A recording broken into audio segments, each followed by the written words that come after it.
The night was unexpectedly calm over King's Landing. Smoke curled from the chimneys of its crowded houses. Vendors, who had once hawked fish from Blackwater Bay or fresh fruit from orchards beyond the city walls, now whispered rumors of an evil that walked in the north. A hush had fallen over even the most boisterous taverns, as if the entire city anticipated an ill wind that had yet to arrive. Unbeknownst to them all, that wind was coming from winter's heart itself. The first sign of trouble was the sudden drop in temperature. Only a small handful of King's Landing residents had ever traveled as far north as Winterfell, where the chill could numb one's bones even in summer, so no one in the city was truly accustomed to true northern cold. Yet, on this night, the air along the cobblestone streets turned bitter. It bit at noses and gnawed at fingertips. By the time the sun lowered beyond the horizon, the wind carried with it a voice that hissed with unnatural magic. The city had no idea how fleeting its peace had become. Daenerys Targaryen sat upon the remains of what had once been the Red Keep's throne room. Though she had claimed the Iron Throne, her path had been fraught with conflict, and now she found herself uneasy on the black stone seat she had put in place of the melted Iron Throne. She sensed the disturbance in the air as soon as the temperature began to fall. Her dragons, Rhaegal and Drogon, had grown restless, pacing across the courtyard and snapping at phantom threats. Their low growls sounded in her ears like the rumble of distant storms. Gone were her illusions that King's Landing would remain a city of warmth under her reign. Something dark was on the horizon. She rose from her seat and stepped onto the dais, gazing at the scattered torches flickering in the gloom of the great hall. Once, this room had symbolized the might of House Targaryen. It had seen the madness of her father, the conquests of her ancestors, and the intrigues of Lannisters who had briefly usurped her family's glory. Now it stood largely empty, for the court that had once attended her had grown smaller with each conflict. People whispered that Daenerys was forging a new era, yet all she could sense was an impending calamity that belied such hope. She walked through the corridor leading to a broad balcony, its marble floor cracked from battles fought on these very premises. Placing her hands on the cold stone balustrade, Daenerys stared at the city below. Even at night, King's Landing was a sprawl of lantern glow, a tapestry of flickering lights that could rival any starry sky. But the usual swirl of its population seemed subdued. A hush had fallen. Smoke curled from hearth fires, carrying meager warmth for the frightened inhabitants. Though she was a conqueror and ruler, she had taken on the role of protector. Whatever was coming, she knew it would test her to the core. She turned as a light step approached from behind. Tyrion Lannister, her loyal advisor, cleared his throat softly. The lines of worry on his face had deepened over the past days, but he still carried himself with that mixture of wry resignation and razor-keen intellect. He joined Daenerys at the balcony, his voice low. "Your Grace," he said, "the scouts have returned. And the news is grave." He paused, waiting for her to give him permission to continue. She turned to him, letting the torchlight illuminate her features. "Tell me." "The army of the dead marches south," Tyrion said. "They have broken through any defenses left in the Riverlands. Survivors from small villages have fled in panic, but many were slaughtered. Those who escaped speak of a cold so sharp it burns, of death that walks on frozen feet." Daenerys's breath caught in her throat. Memories of the last time she faced the White Walkers flooded her mind, the frigid air, the lethal calm, and the endless ranks of whites surging forward without fear or mercy. She knew their power had lost one of her beloved dragons to their leader, the Night King, before. They had fought to stop his invasion at Winterfell at great cost, and they had believed for a short, miraculous time that the threat was ended. But perhaps it had only been delayed. "What of the Night King?" she asked, her voice colder than she intended. Tyrion's grimace spoke volumes. "He lives, or something akin to life, and leads them. The scouts are certain. They saw him at the front lines astride an undead beast that once might have been a dragon. They described a creature of pale flame, ice-blue wings, and a cry that shattered the night sky." Daenerys closed her eyes briefly, recalling the moment she had lost Viserion. She forced the memory aside, swallowing her grief. She could not let her emotions cloud her judgment, not now. "How long do we have?" Tyrion exhaled shakily. "Days, if we are lucky. The dead do not rest, nor do they tire. And the Night King's army seems larger than we ever believed possible." He hesitated a moment, then ventured, "We must decide if we can hold King's Landing or if we should evacuate." Daenerys's heart pounded. Evacuate? She had staked her entire life's purpose on claiming the city as her own. To defend the innocent within its walls was the oath she had implicitly sworn. The Targaryen in her blood urged her to mount her dragons, burn the threat away, and stand triumphant. But she knew this enemy was not like the human forces she had faced before. The White Walkers cared nothing for fear or intimidation. "Gather the lords," she said, steel creeping into her tone. "We must plan our defenses. This city is not to be abandoned. If King's Landing falls, all of Westeros will be lost. And if we run now, there will be nowhere left to run to in the end." Tyrion gave a curt nod. "I will summon them, your grace." As he turned to go, Daenerys laid a hand on his shoulder. "Tyrion," she said, her voice quieter, though still resonant, "we will face this threat together. We have beaten death once, we can do it again. Remember that." He managed a thin smile, and she released him. Once he was gone, Daenerys lifted her gaze to the sky. The stars glimmered above, indifferent. She found herself whispering a vow, not for the first time, she would protect her people. No matter the cost. In the hollow gloom of the great hall, Daenerys stood at the head of a long table, candles sending flickering shapes across her face. Around her, lords of various houses gathered with tense expressions, House Tyrell loyalists who had survived, representatives of Dorne, men and women sworn to houses that had once belonged to the Crownlands, and even the few remnants of House Baratheon's forces who had bent the knee. Their sullen acceptance of her reign had been overshadowed by the knowledge that winter's horrors were upon them. Davos Seaworth stood with them, face lined with grim resignation. Though he had once served Stannis Baratheon, now he belonged to no one but the realm itself. His voice trembled slightly as he recounted the stories told by refugees. "They say the dead come at night," he said. "Like pale ghosts. Like an unending tide." Grey Worm, commander of the Unsullied, stood silent but alert, every sinew ready for battle. Next to him stood Ser Brienne of Tarth, who had volunteered to remain in King's Landing for the sake of the defense. She had sent word to Sansa Stark in the north begging aid, but the roads between Winterfell and King's Landing were already perilous. Bronn, the Sellsword-turned lord, lounged with false nonchalance at the edge of the table. His eyes flicked from speaker to speaker. "I don't fancy facing an army of corpses again," he muttered. "But I suppose you'll want me and my men on the walls, right?" Daenerys scanned the faces around the table. "We will place archers on the walls and line the ramparts with dragonfire catapults," she said, carefully outlining what had already been tested in past battles against the dead. "Dragonglass weapons will be issued to as many as can wield them. My hand has arranged for the blacksmiths to produce as much as possible. We may not have enough for everyone, but we must distribute what we can wisely." She felt an ache in her chest as she remembered that night in Winterfell, how her armies had charged into the dark, how they were nearly overwhelmed by the tide of undead, and how only a stroke of fate, aided by Dragonfire and Arya Stark's brave deed, had led them to believe they had ended the Night King once and for all. Daenerys could not fathom how he had returned, and yet here he was, unstoppable in his malevolent purpose. She had not forgotten what it cost them to stop him before, and she feared the cost this time might be greater. Jaime Lannister stood in the shadows, leaning on the back of a chair. His golden hand glinted in the dim light. His other hand gripped the pommel of his sword with white-knuckled tension. Though he and Daenerys had stood on opposite sides of a war, the threat of the dead had once united them. He had chosen to stay in King's Landing, despite the complicated history he had with the city and his sister's memory that clung to every stone. He listened intently, occasionally exchanging glances with Brienne. Tyrion's voice broke the hush. "We also need to consider the people," he said, addressing the lords. "Many of them cannot fight. Where do we keep them safe?" He shrugged, a small gesture of frustration.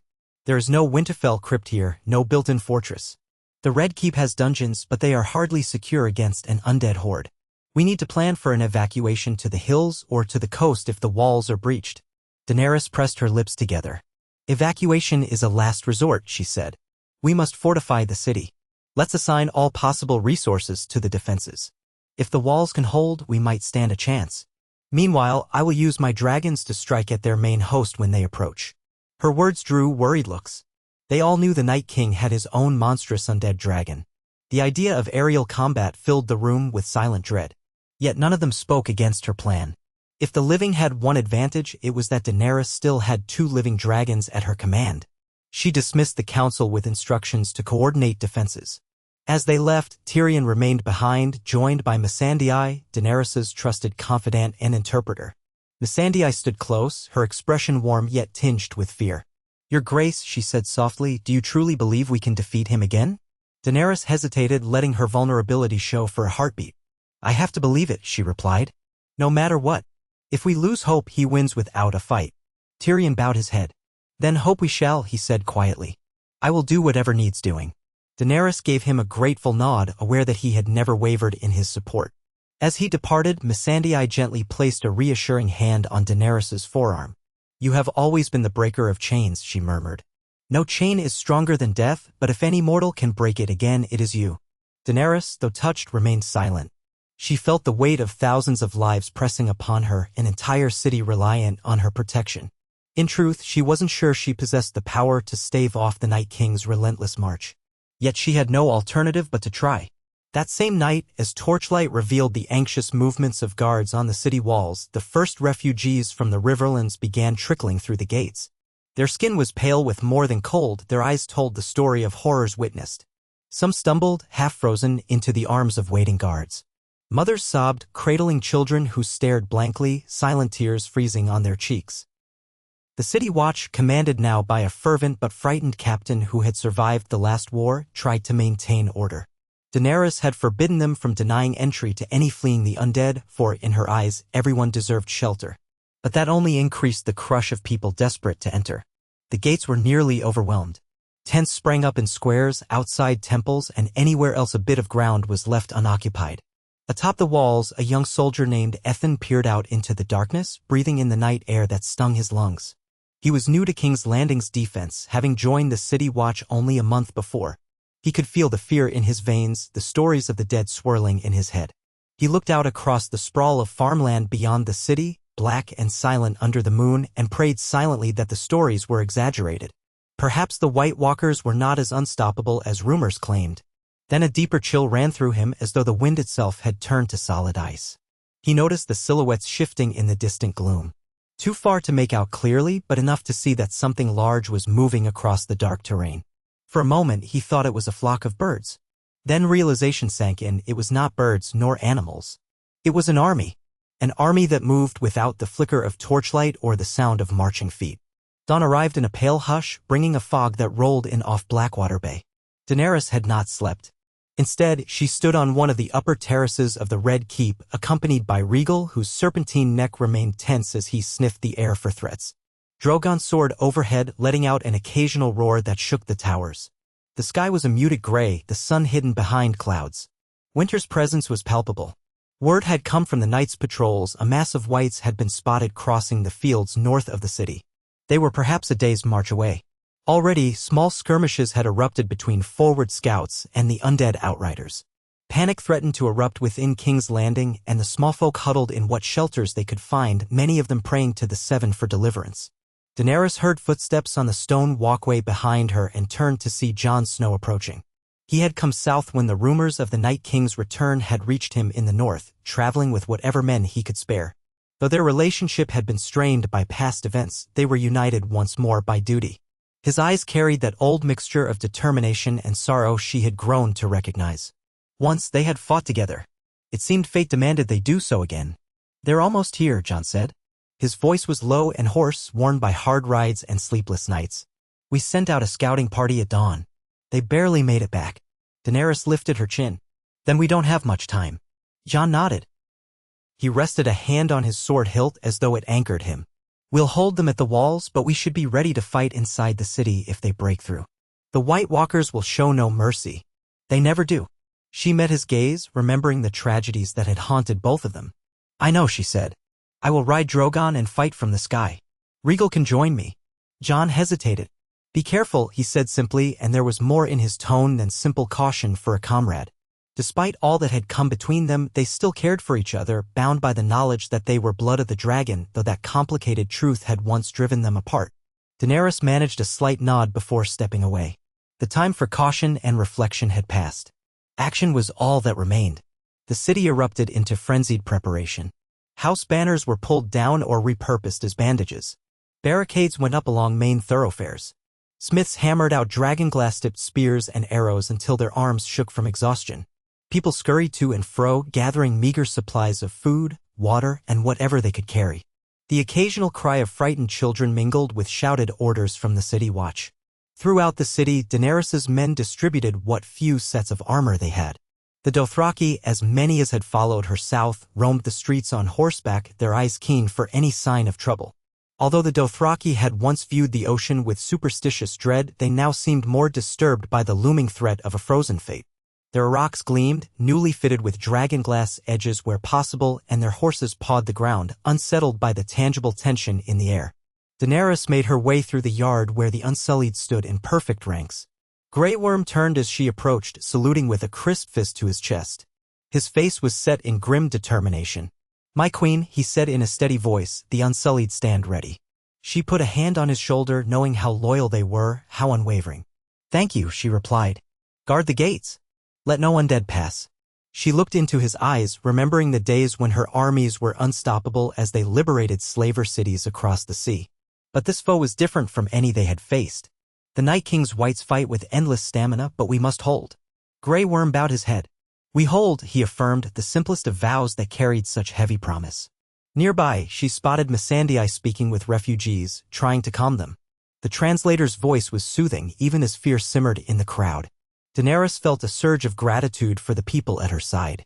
If they were to stand against death itself, they at least did so together. Tyrion stood on one of the city ramparts, scanning the horizon through a battered old telescope. His short figure swathed in a heavy cloak. He grimaced each time he spotted motion in the distance. The swell of the undead forces was like a rolling tide of darkness. When he lowered the telescope, he rubbed his brow.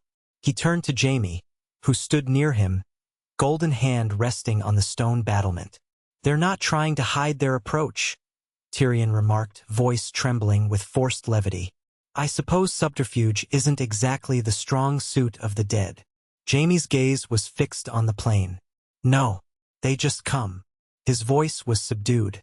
"It feels strange, doesn't it? Standing in a city we spent so long defending for reasons of politics and power, now ready to defend it against something that doesn't care who sits on the throne." Tyrion let out a weary exhale. Perhaps war for a cause beyond ambition is the only war worth fighting. He paused. "Though I wish that cause weren't so final." Jaime's one good hand closed around his sword hilt. "I wish Cersei could have seen this threat for what it was. Perhaps things might have been different." Tyrion gave a short, sad nod. "If wishes were dragons," he trailed off, swallowing regret. The wind shifted abruptly, and he felt a chill go through him. The sky overhead began to darken, as though the sun's weak light was being siphoned away. "Winter is here," Jaime muttered. Below them, horns blared an alarm. Men on the walls braced themselves. Archers strung their bows, the tips of their arrows gleaming black with dragonglass. Soldiers hefted spears, eyes wide with dread. The living had prepared as much as possible, but no plan could fully anticipate the nightmare about to descend. Daenerys mounted Drogon in the courtyard of the Red Keep. The beast's scales were dark as night, his eyes burning with fierce intelligence. He crouched low, allowing her to climb atop the saddle. The last time she had done this in King's Landing had been to claim her throne. Now she did it in defense of that throne and all the lives within these walls. Rhaegal waited nearby, snorting impatiently, his green scales glimmering under the clouded daylight. Jon Snow apro ached and placed a hand on Rhaegal's flank. The dragon allowed it, though still with a wary growl. Since the north, Rhaegal had grown accustomed to Jon's presence, but the dragon would always remain Daenerys's by blood and bond. That day, however, she needed Jon in the skies too. "You remember how to ride," Daenerys said, her voice carrying a note of tense humor that belied her fear. Jon nodded. "Well enough." He climbed atop Rhaegal's back, moving with the practiced caution of a man who knew exactly how deadly the beast could be. Below them, the courtyard was filled with unsullied forming ranks, the clang of swords, the low murmur of last prayers. Grey Worm watched them ascend. Daenerys looked down once more at her people, refugees and soldiers alike, before she urged Drogon upward. The rush of air swept across her face as the dragon's massive wings unfurled. With a mighty beat, Drogon rose above the Red Keep, a black shadow against the cloud-choked sky. Rhaegal followed, his roar echoing off stone walls. Together, they banked eastward, circling over the city. From this vantage, Daenerys saw King's Landing in its entirety, the domes, the winding streets, the tall walls. She saw the narrow opening to Blackwater Bay and the harbor's ships, many prepared to ferry survivors if the city fell. And beyond the city's northern fields, she saw the dark stain on the horizon that signaled the approach of the dead. A muffled roar made her turn in time to see a shape in the far distance, a winged silhouette that did not belong to Drogon or Rhaegal. Her heart pounded. She remembered the unnatural shriek of the undead dragon Viserion. She clenched her jaw and guided Drogon forward. They would meet him head-on if necessary. The chill in the air deepened. An unearthly silence stretched across the plain as the first ranks of the Night King's army came into view of the city walls. They were whites, thousands upon thousands of them, once men and women, their eyes a ghostly blue, their bodies preserved by the freezing grip of unnatural winter. They trudged without sound or hesitation. Behind them strode White Walkers, tall and gaunt, clad in armor of frost. Their spears and swords, forged from ice, glimmered with malevolence. Atop the walls, the archers waited with pale faces, bowstrings taut. At last the horns sounded. A volley of flaming arrows streaked into the dull sky, arcs of orange aimed straight toward the approaching masses. The moment the first arrows struck, the whites collapsed in some spots, pinned by dragon glass or incinerated by flame. But their ranks did not falter. Those that fell were simply trampled by the next wave, an endless tide of death. Even in broad daylight, they brought an aura of night with them.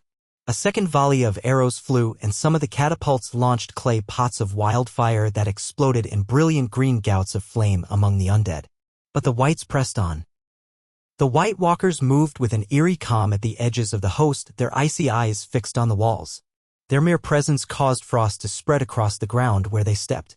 Davos, standing on a walkway, yelled for the men to hold. Brienne led a contingent of knights in shining plate, hearts pounding, preparing for the inevitable siege attempt.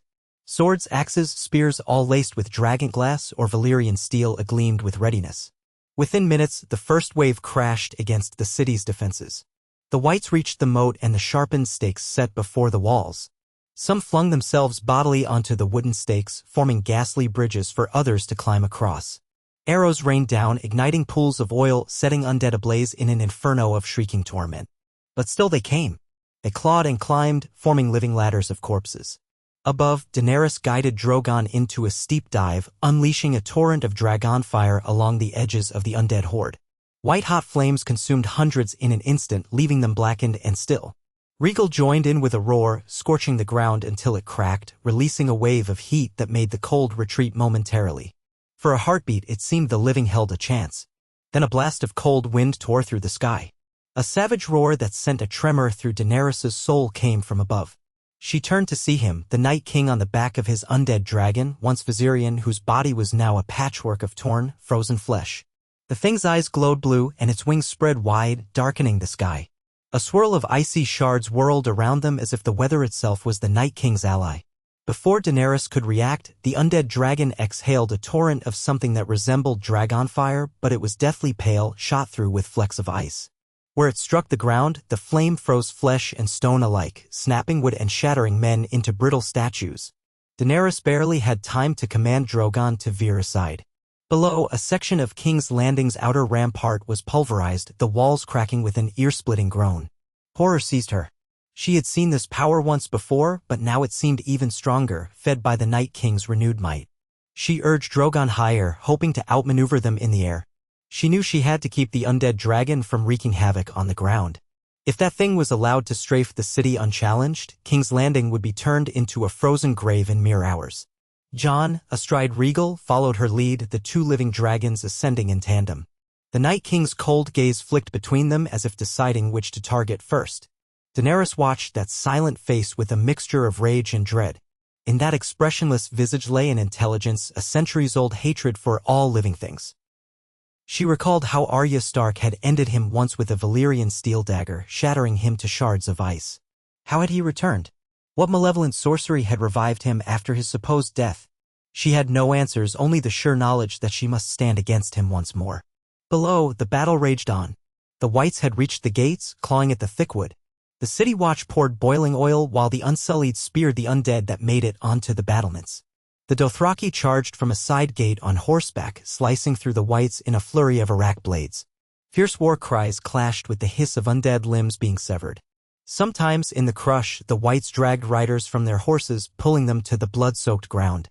Screams were quickly cut short. Bronn led a group of archers along the wall, loosing arrows at the White Walkers. He cursed as the walkers deflected many of the arrows with their ice-forged weapons, but occasionally one found its mark and shattered a walker into icy fragments. Each such victory drew a cheer, albeit fleeting. The numbers of the dead seemed endless. Jaime Lannister fought by Brienne's side, golden hand gripping shield, his real hand swinging a Valyrian steel sword that Daenerys had once gifted as a symbol of trust. The sword carved through whites with lethal precision. Yet for every one they cut down, 2 more rose behind it, their eyes glowing with that blue terror. Tyrion paced the ramparts, shouting directions to the catapult crews whenever a cluster of whites formed a breach. The defenders would lob wildfire, turning the night momentarily green with catastrophic flames. But no matter how many illusions of advantage they gained, the undead pressed closer. The walls shuddered under the sheer force of the onslaught. Cracks appeared in mortar, the gates beginning to buckle. Davos, face set with sorrow, oversaw the evacuation of the wounded into deeper parts of the city. He helped a limping soldier whose leg had been grazed by that freezing undead dragon's breath, the flesh blackened with frostbite that turned red with blood. Davos clenched his jaw at the sight. He had seen men wounded in many ways, but never like this. They were fighting a force that drew upon the darkest winter to ravage flesh and stone. Amid the chaos, the White Walkers strode purposefully, raising dead foes as fresh whites. Each time an allied soldier fell, there was a terrible risk of them rising moments later, attacking former comrades with vacant malice. The cycle of the dead feeding upon the living seemed unstoppable. In the air, Daenerys braced herself. Drogon roared, beating his wings so powerfully that gusts of wind buffeted the rooftops below. She and Jon harried the undead dragon from either side, spouting dragon fire in a bid to ground the Night King. But the Night King appeared to have learned from previous battles. He flew expertly, guiding Viserions' undead form in sweeping arcs, weaving away from their flames. Whenever they pressed too close, he unleashed that frozen breath which Drogon and Rhaegal narrowly avoided. At last, Daenerys saw an opening. The Night King hovered near a jagged spire of rock above the fields north of the city, presumably preparing another deadly pass. She urged Drogon into a fierce dive. They plummeted from above, claws extended, jaws parted to unleash a torrent of flame. For a moment, the flames bathed the undead dragon's side. Ice cracked, sizzling as undead flesh burned. But with a jerking motion, the undead dragon twisted, letting out a shriek of pain that sounded half like a roar, half like a tearing wind. The Night King glared upward, raising a spear of ice in his hand. Daenerys froze. She remembered too well the fateful spear that had ended Viserion. She veered Drogon aside just as the Night King threw his weapon with impossible force. The spear streaked through the air, missing Drogon by mere feet. It whirled past, slamming into a nearby tower, shattering the top floor. Stones tumbled downward with a thunderous crash. Jon took the chance to swoop in from behind, Rhaegal's jaws blazing with flame. The undead dragon staggered, pinned between 2 living dragons' assaults. A piece of its icy scales and rotting flesh sloughed away under Rhaegal's fire. Still, it did not fall. The Night King turned, his frost-blue eyes narrowed at Jon. Darkness gathered around him and the wind howled. A swirl of snow and ice battered Rhaegal's wings, forcing the dragon to strain. Dismayed, Daenerys watched as Rhaegal dropped altitude, losing the advantage. Jon clung to the saddle, fighting to keep control amid the furious gale. As Daenerys circled back for another strike, she caught sight of the city below. The gates were giving way. Whites poured into the outer courtyard and the living fell back in organized but desperate retreat. Firelight flickered across the chaos as squads of soldiers struggled to hold strategic points. The city was on the brink. She pressed her lips together in determination. The only way to truly end this was to kill the Night King once more. Yet he seemed beyond reach. Each time they unleashed fire, he evaded. Each time they drew close, he retaliated with that spear of ice or that freezing breath. Drogon screamed in pain when a stray blast of chill grazed his wing, and Daenerys felt the dragon's agony echo through her own body.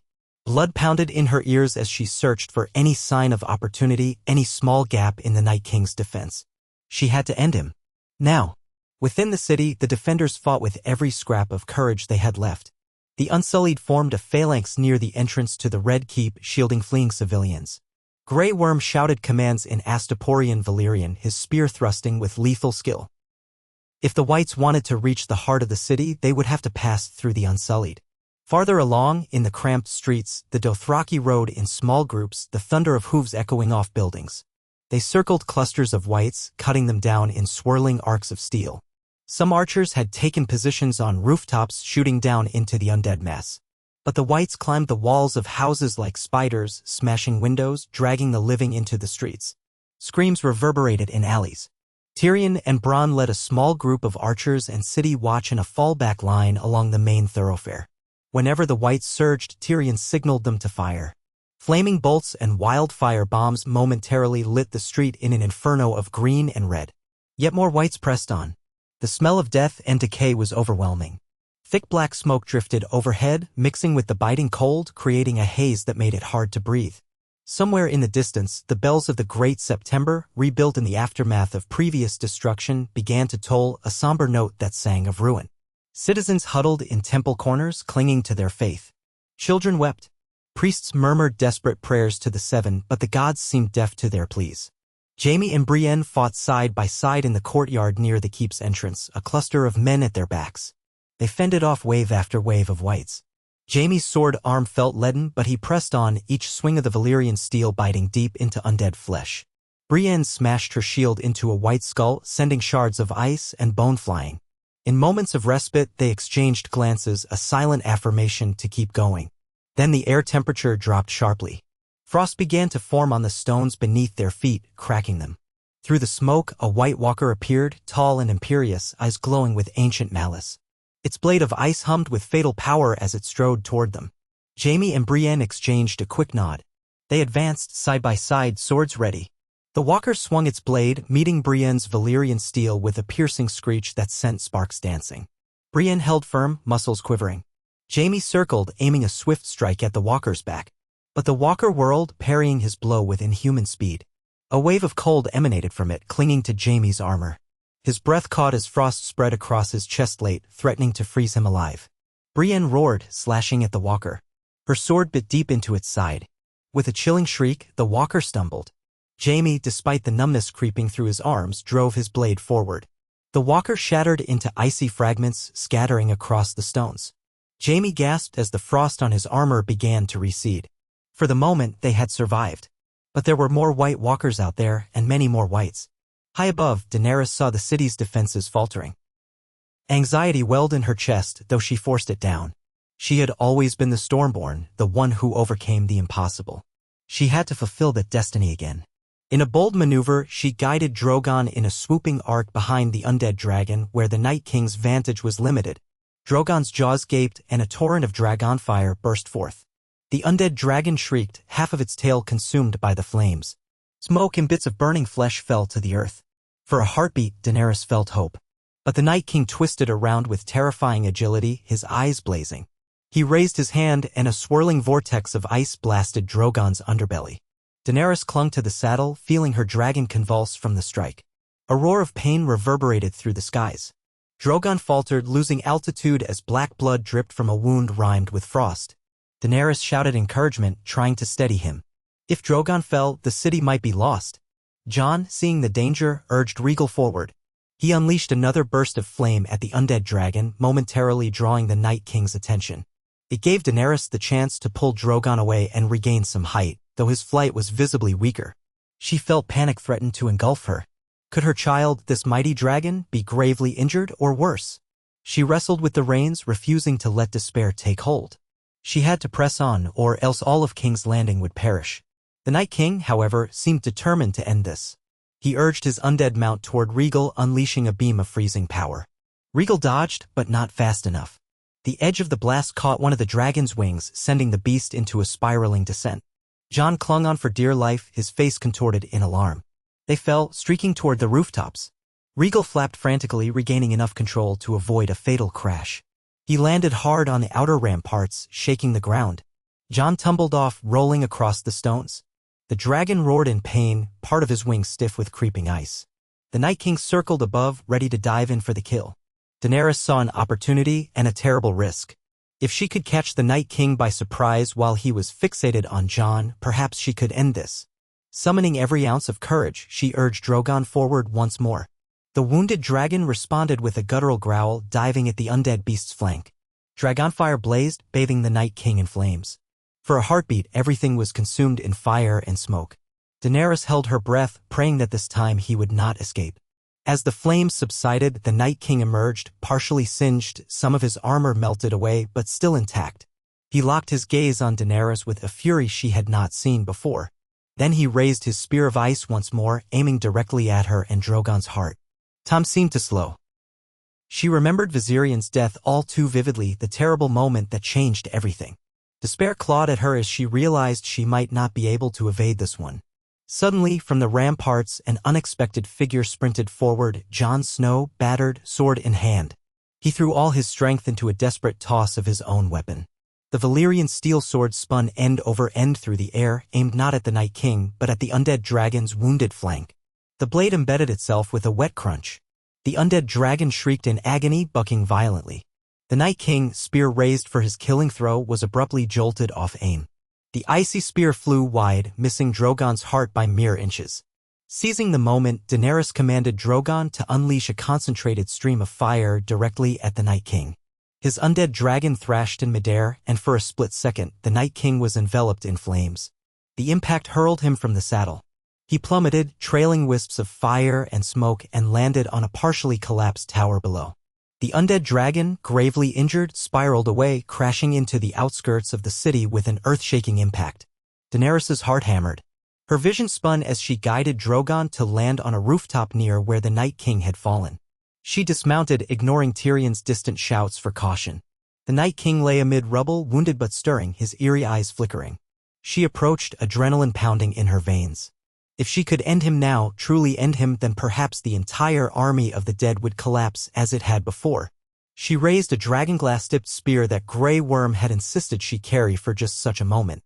The Night King regarded her with malevolent calm, slowly rising to his feet, a shattered piece of ice spear in his hand. His silent presence radiated ancient hatred. She remembered the stories that once he had been a man, turned by the children of the forest. Now he was something else entirely, beyond mortal comprehension. Daenerys lunged, the spear aimed at his chest. His reflexes were inhumanly swift. He parried with the ice spear, sending a piercing vibration through her arms.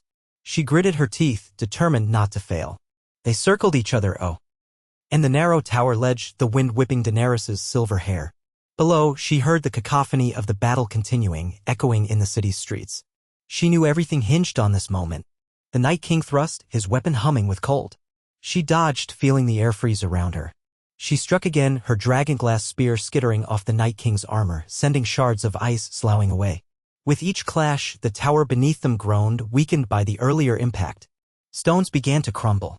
At last, Daenerys found an opening. With a cry that mingled rage and desperation, she drove the spear forward. The tip caught the Night King square in the abdomen, cracking through his icy armor. He staggered. A soundless snarl twisted his face. For a moment, triumph flared in Daenerys's heart. But to her horror, he did not shatter like before. It seemed the old weakness of dragonglass was no longer an instant death sentence for him. He ripped the spear from his body and seized Daenerys by the arm, an iron grip that burned with cold. She felt her flesh numb, as if she were being drawn into the depths of a frozen lake. The Night King brought his ice spear up, intent on driving it through her throat. Panic surged in her. She tried to wrest free, but he was too strong, his undead strength overwhelming her. Spots swam in her vision as the cold gnawed at her senses. Then a roar came from above. Drogon, wounded though he was, had not abandoned his mother. The great dragon landed on the tower's edge, claws ripping through stone. With savage might, he lunged and tore the Night King away from Daenerys, sending them both skidding across the rooftop. She collapsed to her knees, gasping, her arms searing with cold and pain. The Night King hammered Drogon's snout with inhuman force, but Drogon snapped his jaws, clamping onto the undead figure's side. The Night King rammed his ice spear into Drogon's shoulder, making the dragon roar in agony. With his free hand, the Night King reached out as if calling upon some ancient power of ice. Frost crackled across Drogon's scales, creeping dangerously close to the dragon's heart. Daenerys's eyes widened. If she did not act now, Drogon would be lost. Using the last of her strength, she gripped the broken dragonglass spear, lungs burning from the frozen air. She rushed forward, ignoring every instinct to flee from that chilling presence. She remembered how Arya had ended him the first time, with a sudden strike in a moment of inattention. And so she repeated the tactic, diving in low at the flank the Night King had exposed in his grapple with Drogon. She rammed the spear into the gaping wound she had made earlier. The Night King's eyes snapped wide in shock.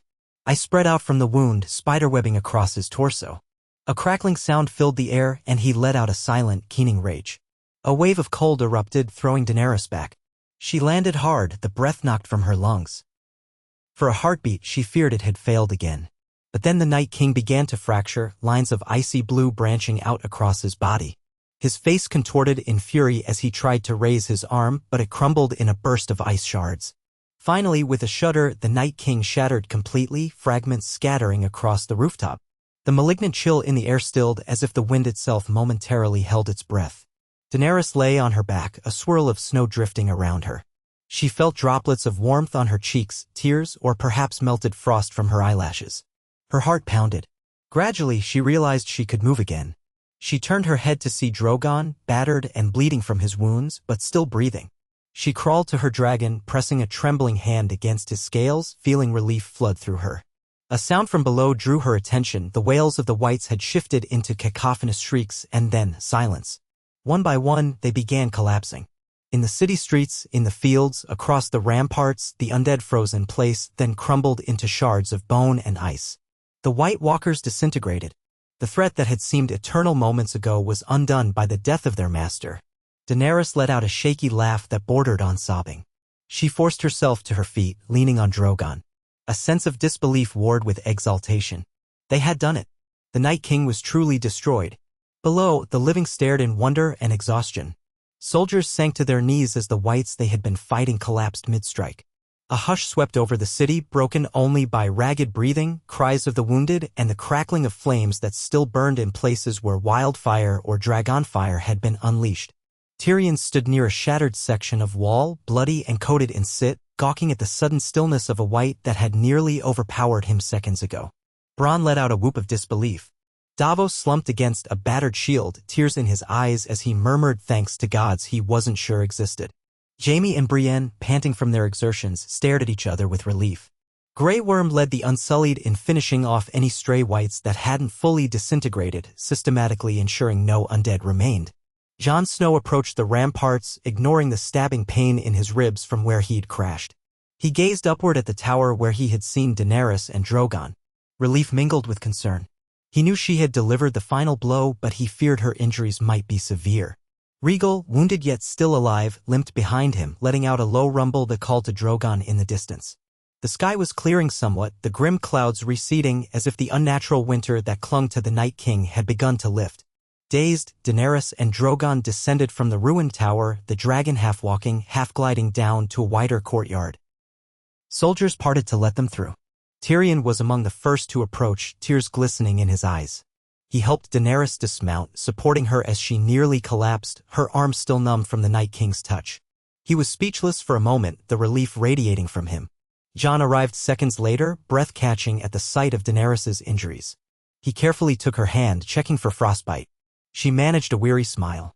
"I'm all right," she murmured, though she was anything but. Bruises were already forming, and the cold had seeped deep into her bones. Yet she was alive. She had done what had to be done.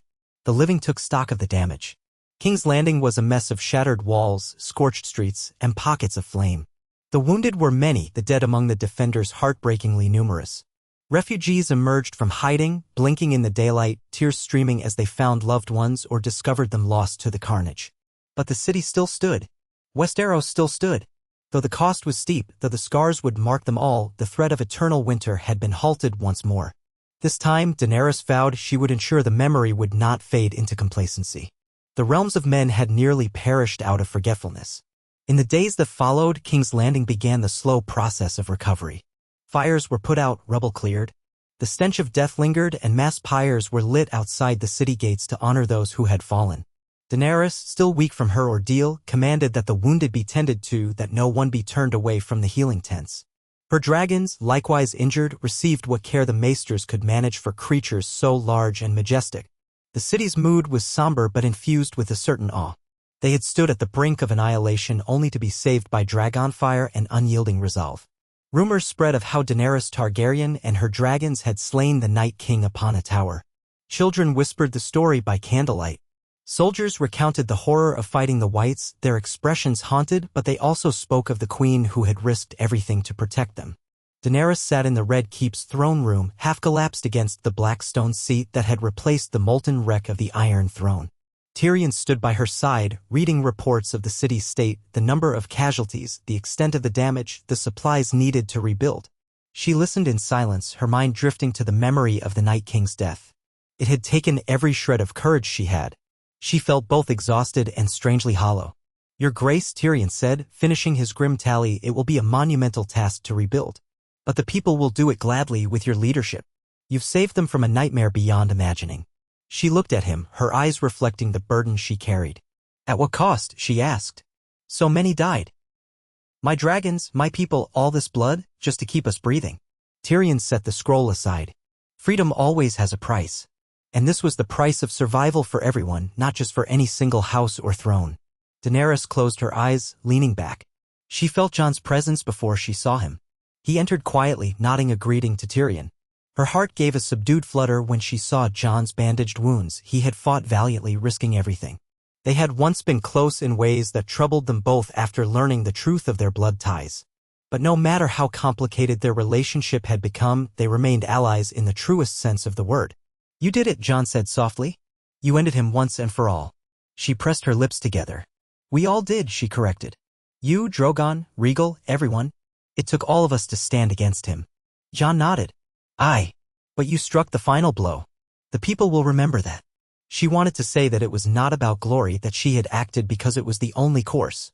But the words stuck in her throat. Perhaps she was finally coming to terms with the idea that being a ruler, being a queen, meant carrying both the guilt and the gratitude of her subjects, whether she wanted it or not. She gestured for Jon to stand closer. He did, with a hint of the old tentativeness he used to show her. "Stay," she said quietly, "and help me rebuild. Westeros needs unity more than ever. We owe it to everyone who fought." He looked into her eyes, the lines of his face etched with the knowledge of their shared responsibilities. "I will," he agreed. "As long as the North stands, it stands with you." Tyrion stepped back, letting them share the moment. Daenerys glanced away, gaze falling on the burned and battered hall. "I can still feel the cold in my bones," she whispered, like a memory that refuses to fade. Jon put a hand on her good arm. "In time, maybe it will become just that, a memory." Daenerys gave him a faint, grateful smile. Together, they had seen the worst the long night could bring. Perhaps someday they would see a dawn bright enough to banish every shadow. Week by week, King's Landing slowly transformed from a battlefield to a place of cautious hope. Walls were repaired. Streets were cleared. The battered population found ways to commemorate their lost loved ones. Daenerys took counsel with the surviving lords and ladies, forging alliances that might endure beyond petty squabbles. The threat of the dead had reminded them all of a universal truth: living humans, no matter their house or creed, stood stronger united than divided. Some lords from the Reach and the Stormlands offered men and supplies for reconstruction. The Iron Islands sent ships laden with food, surprising even Tyrion with their generosity, though it was perhaps spurred by the knowledge that the entire realm had nearly collapsed. The North, guided by Sansa Stark, reaffirmed its ties with the crown, not out of subservience but out of mutual respect. Daenerys, for her part, recognized the importance of letting each region retain its autonomy to an extent, forging a new kind of kingdom that might, in time, actually live in peace. In the aftermath, while the city still bore the scars of the invasion, a sense of rebirth spread. The occasional festival was held to honor the warriors who fought, living and fallen alike. Missandei organized relief efforts for the displaced families. Grey Worm and the Unsullied patrolled the streets, ensuring no one took advantage of the weakened state of the city. The Dothraki, less comfortable within stone walls, began to wander the plains again, but they visited frequently, forging a newfound respect with the city dwellers. Daenerys knew the horrors they had witnessed would never fully vanish from memory, but she sensed a determination in the people, a shared understanding that they had survived the unthinkable. If they could endure an onslaught of the dead led by the Night King himself, perhaps they could endure anything. Her own injuries healed slowly. Sometimes she woke in the night with her arms still cold from the Night King's grasp. But each day, Drogon's wounds also knitted together. Rhaegal recovered, though he would always carry scars from the undead dragon's frost breath. As for the remains of Viserion's undead form, they had been found scattered beyond the city walls. Daenerys made sure to have whatever pieces were left burned, a final act of mercy for the beloved dragon she once knew. The city dwellers began to talk of Daenerys in hushed, reverent tones. She was the queen who had faced death incarnate and struck it down. Targaryen banners, though once feared, now represented the hope that had saved them. Graffiti scrawled on walls read "Breaker of the Long Night." Some spoke of her as if she were a figure of legend, akin to Azor Ahai. Daenerys didn't let it go to her head too many times. She had seen how adulation could twist reality. Instead, she used it to remind herself of her duty. She had promised a better world, and she intended to keep that promise.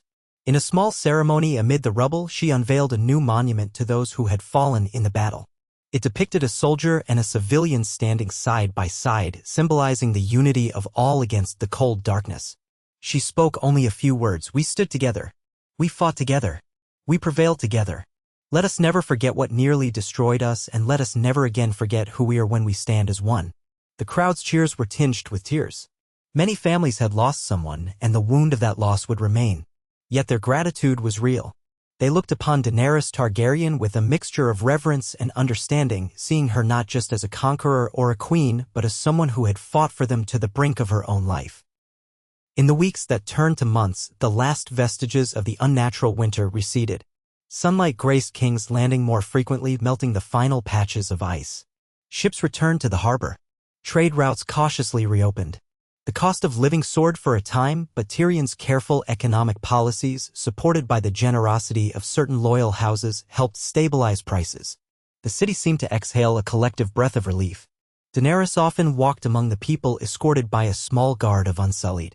She would speak with blacksmiths forging new gates, seamstresses preparing clothes for orphans, farmers bringing fresh produce to markets. Every conversation reminded her of the fragile tapestry that made up the realm. She vowed to stitch that tapestry together with compassion and fairness, lessons hard-won from her experiences across the narrow sea and here in Westeros.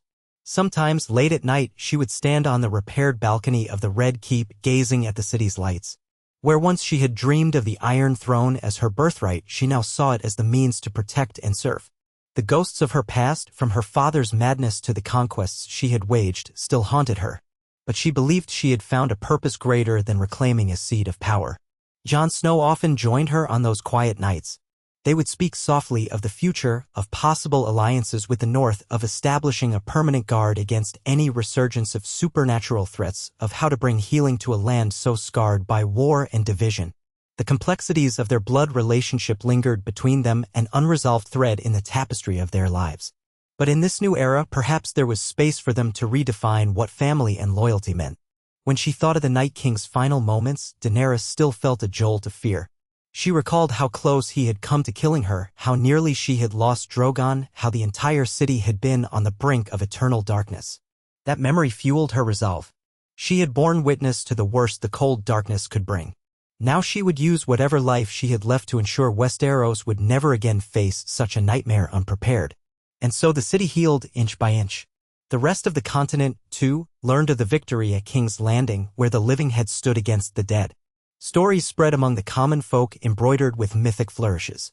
In taverns from Dorne to the Wall, minstrels sang of how Daenerys Stormborn, aided by allies both great and humble, had vanquished a monster from beyond the grave.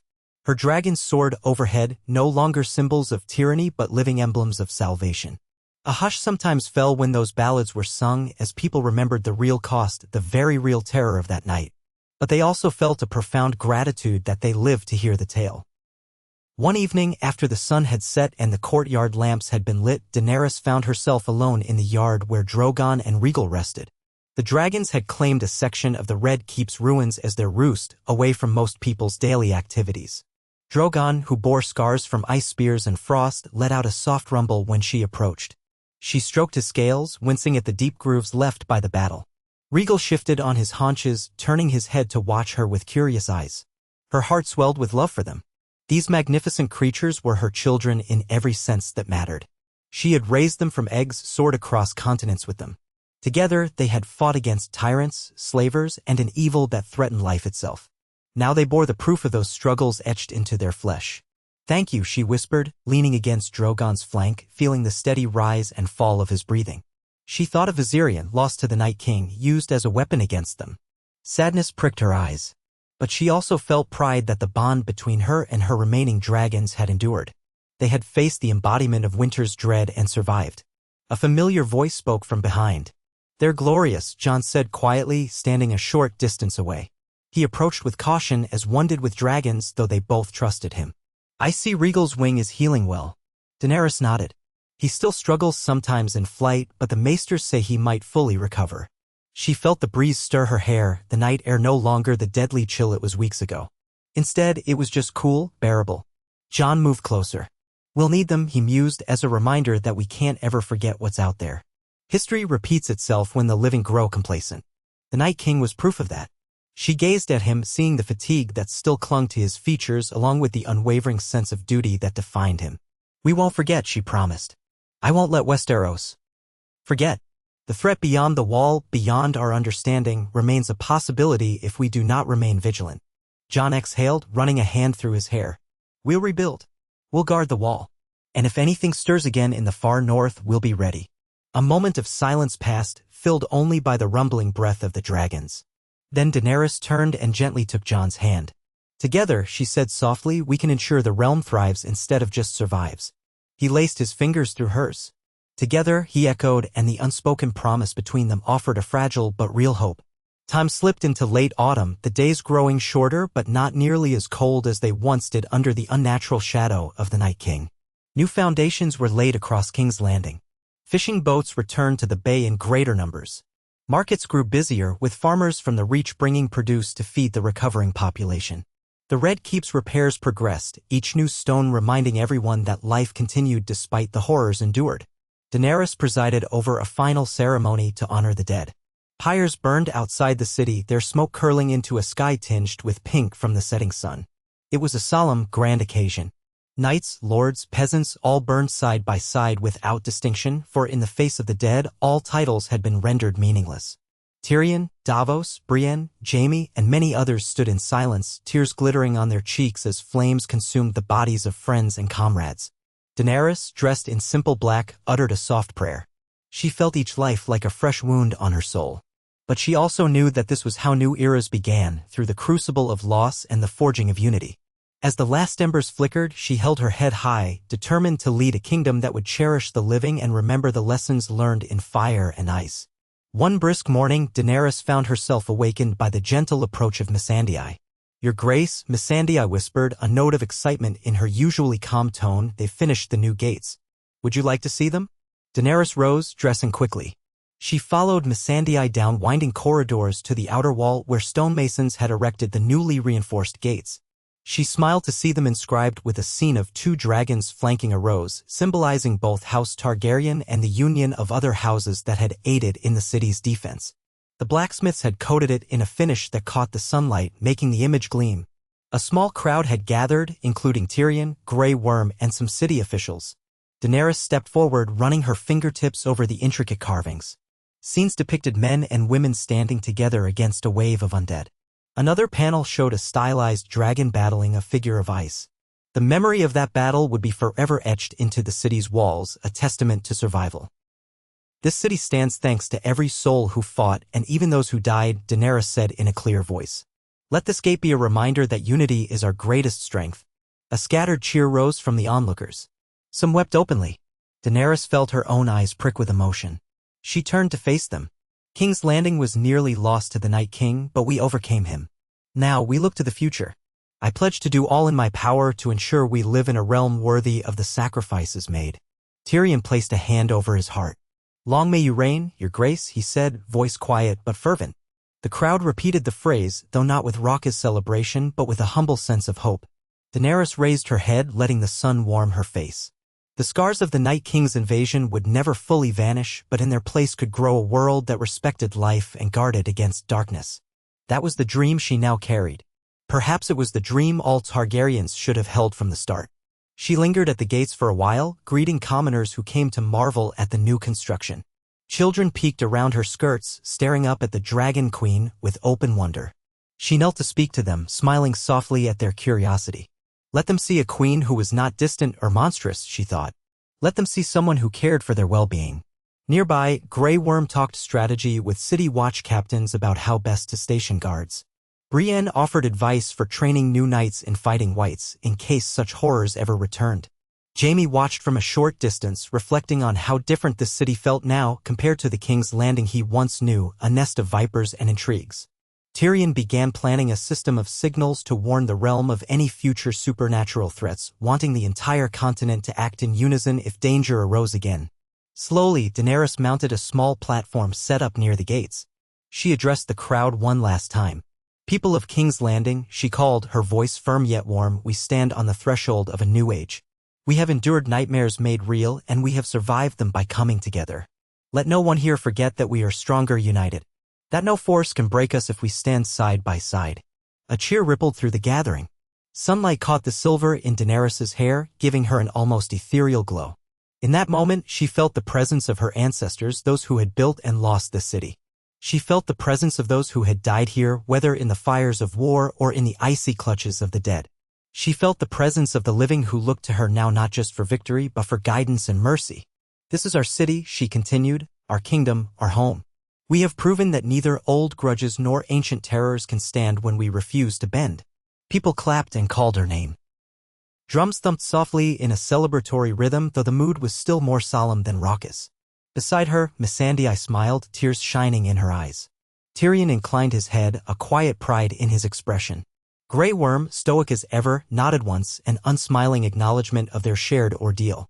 Daenerys's final words echoed in the morning air, "Long may we guard it. Long may we cherish it. And long may we remember the cost of letting fear, hatred, or neglect fester, lest darkness rise again. Today we choose life." With that, she stepped down from the platform, passing through the new gates into the city she had almost lost. She felt every ache and scar in her body, but she also felt the steady pulse of possibility. This was her home now, her charge, her responsibility. And she would not fail it. Above, in the clearing sky, two dragons soared. Drogon and Rhaegal, each bearing the scars of their fierce battle, circled the city in sweeping arcs. Their roars carried an undercurrent of both triumph and warning. This was a realm protected by fire and faith, and any who threatened its safety, be they mortal tyrants or supernatural evils, would face the might of the dragon. And so, in King's Landing, a new age dawned. The nightmares had tested everyone's spirit, but they had also shown how heroes could rise from the unlikeliest corners. From the broad courtyards to the narrow alleys, from the highest lords to the poorest peasants, the people had stood against the greatest darkness imaginable. And in the aftermath of that battle, standing amid the broken walls and emerging flames, they had found something worth preserving. The memory of the Night King's attempt on King's Landing would forever be etched into the chronicles of Westeros, a cautionary tale and a testament to unity's power. And though the wound of the long night would not soon fade, neither would the light they had kindled in its wake. Under Daenerys Targaryen's reign, the city would heal, and perhaps for the first time in many generations, the realm would know a peace founded not on fear, but on the shared memory that life, fragile and fleeting, was still stronger than death when good people stood together. In the weeks and months that followed the victory over the Night King, King's Landing seemed almost to breathe with a new soul. The city's battered walls and scorched streets carried a sense of reverence that had not been present before, as if every stone and every alleyway remembered the dread ice that nearly consumed them.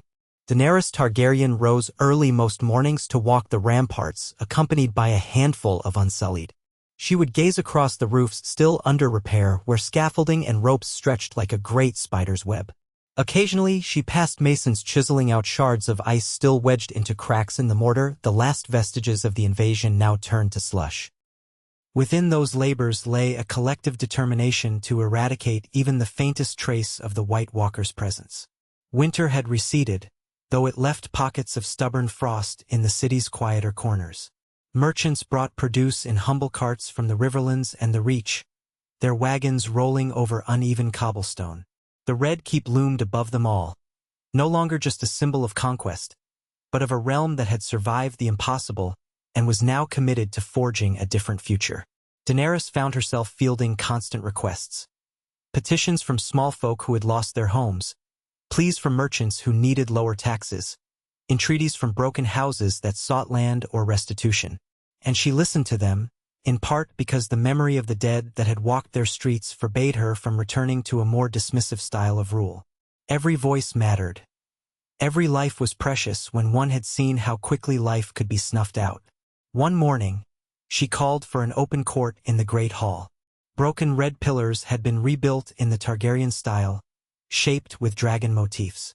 The floor still carried streaks of black where scorching and ice had mingled, permanent scars of that climactic battle. She sat on the dark stone seat, the the newly carved throne that had replaced the molten wreck of the Iron Throne, and invited emissaries from every corner of Westeros to speak. Houses that once refused to bend the knee arrived in droves, not necessarily from love of Daenerys but from respect or caution.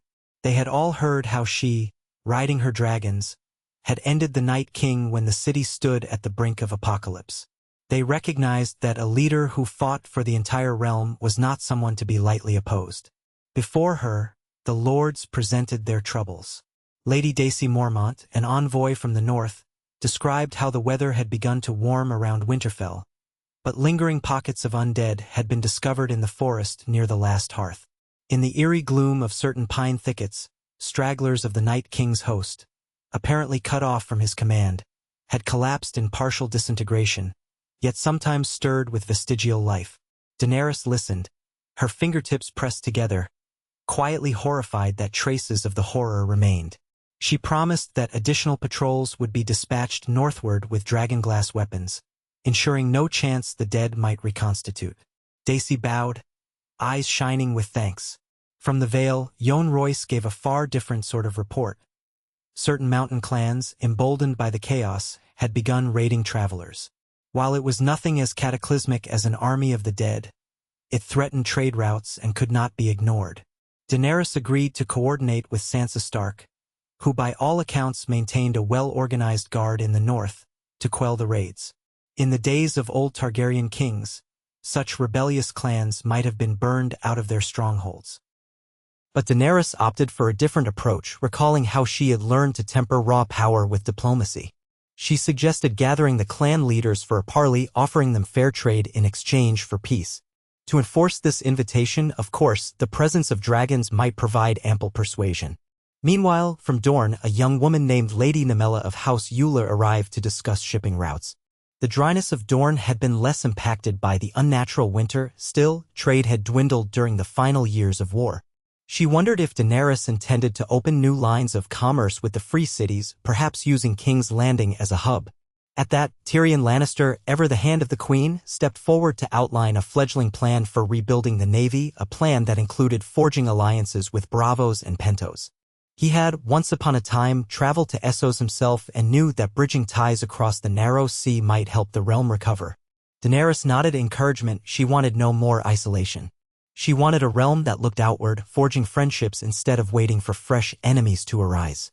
As the day wore on, the great hall filled with murmurs, an undercurrent of awe surrounding the queen who had once been called the Breaker of Chains.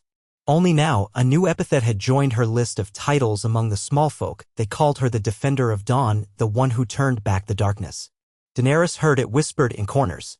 She felt uneasy at times, for no matter how many lives she had saved, she remembered the mistakes she had made along the way, mistakes that cost thousands of lives.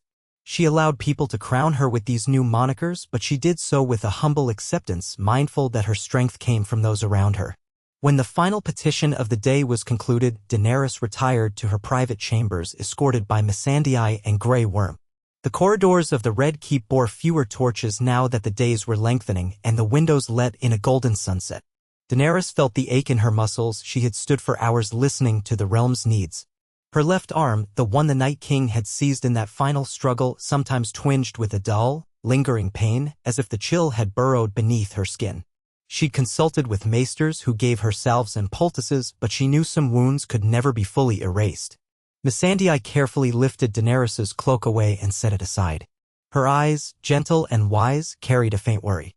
"You work too hard, Your Grace," she murmured. "You've barely eaten today, and you haven't rested." Daenerys allowed a small smile. "I will rest soon," she promised, though they both knew she was lying. Her mind was already racing with the next set of tasks, writing letters to the north, sending instructions to Storm's End, checking on Rhaegal's healing wing. For better or worse, she had to be everywhere at once. She was not a single queen so much as the focal point for all the realm's hopes and burdens. Grey Worm waited by the door, posture upright, face as unreadable as ever. Daenerys knew he had been changed by the horrors they had faced, that his own sense of identity was evolving. He had once known only warfare.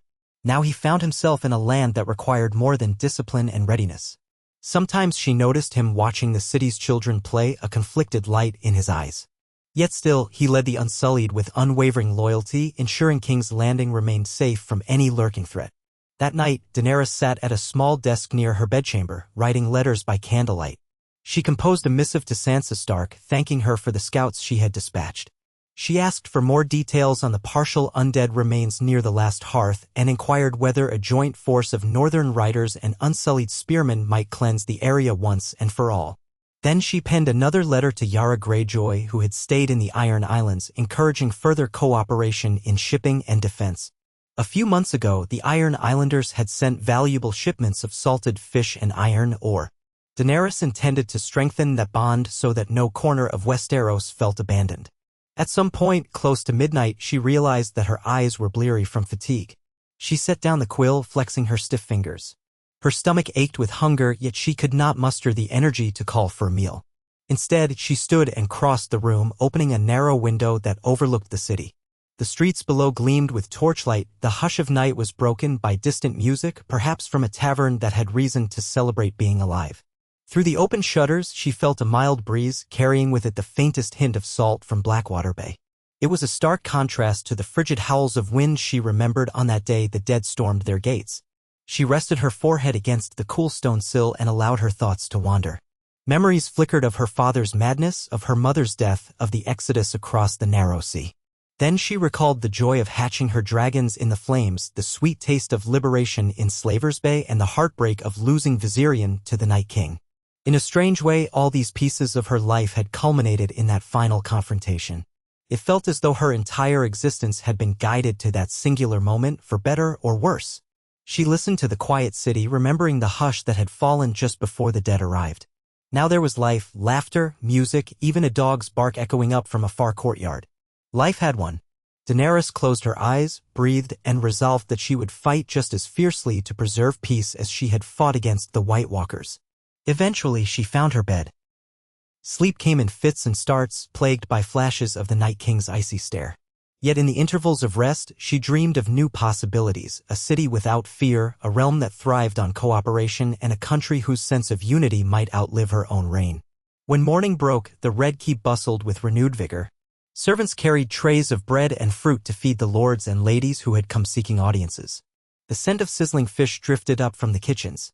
Daenerys rose early again, determined to finish her tasks before midday when she had promised to visit the city's orphanage, a project she'd funded to care for children who had lost parents in the battle. She believed that seeing these children thrive would be a reminder of why she fought.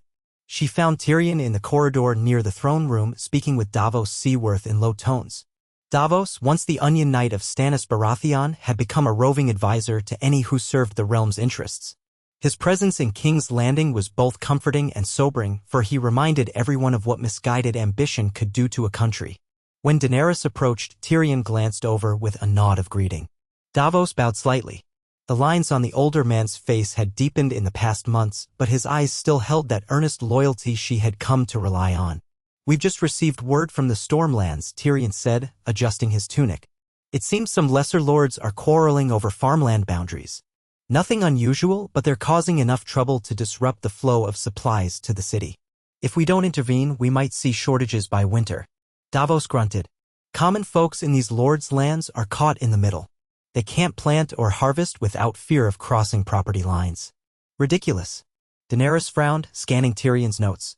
"We can't let petty disputes starve the city," she said. "Send an envoy to mediate. Remind these lords that we all very nearly died last time winter came calling. Perhaps that memory will humble them." Tyrion smirked wryly. I see it done, Your Grace. Also, Jon sends word from the north. He's at Winterfell helping Sansa reorganize their defenses. He mentions that with the end of the war against the dead, some free folk beyond the wall have ventured south, seeking trade. That's an opportunity and a challenge. The north must figure out how to manage new visitors with their own traditions. Daenerys nodded. She still felt a pang when she thought of Jon. Their bond had been tested by revelations of their shared Targaryen blood, by the question of succession, and by the tragedies that befell them all. Yet they had found a tentative way forward, a partnership built on respect.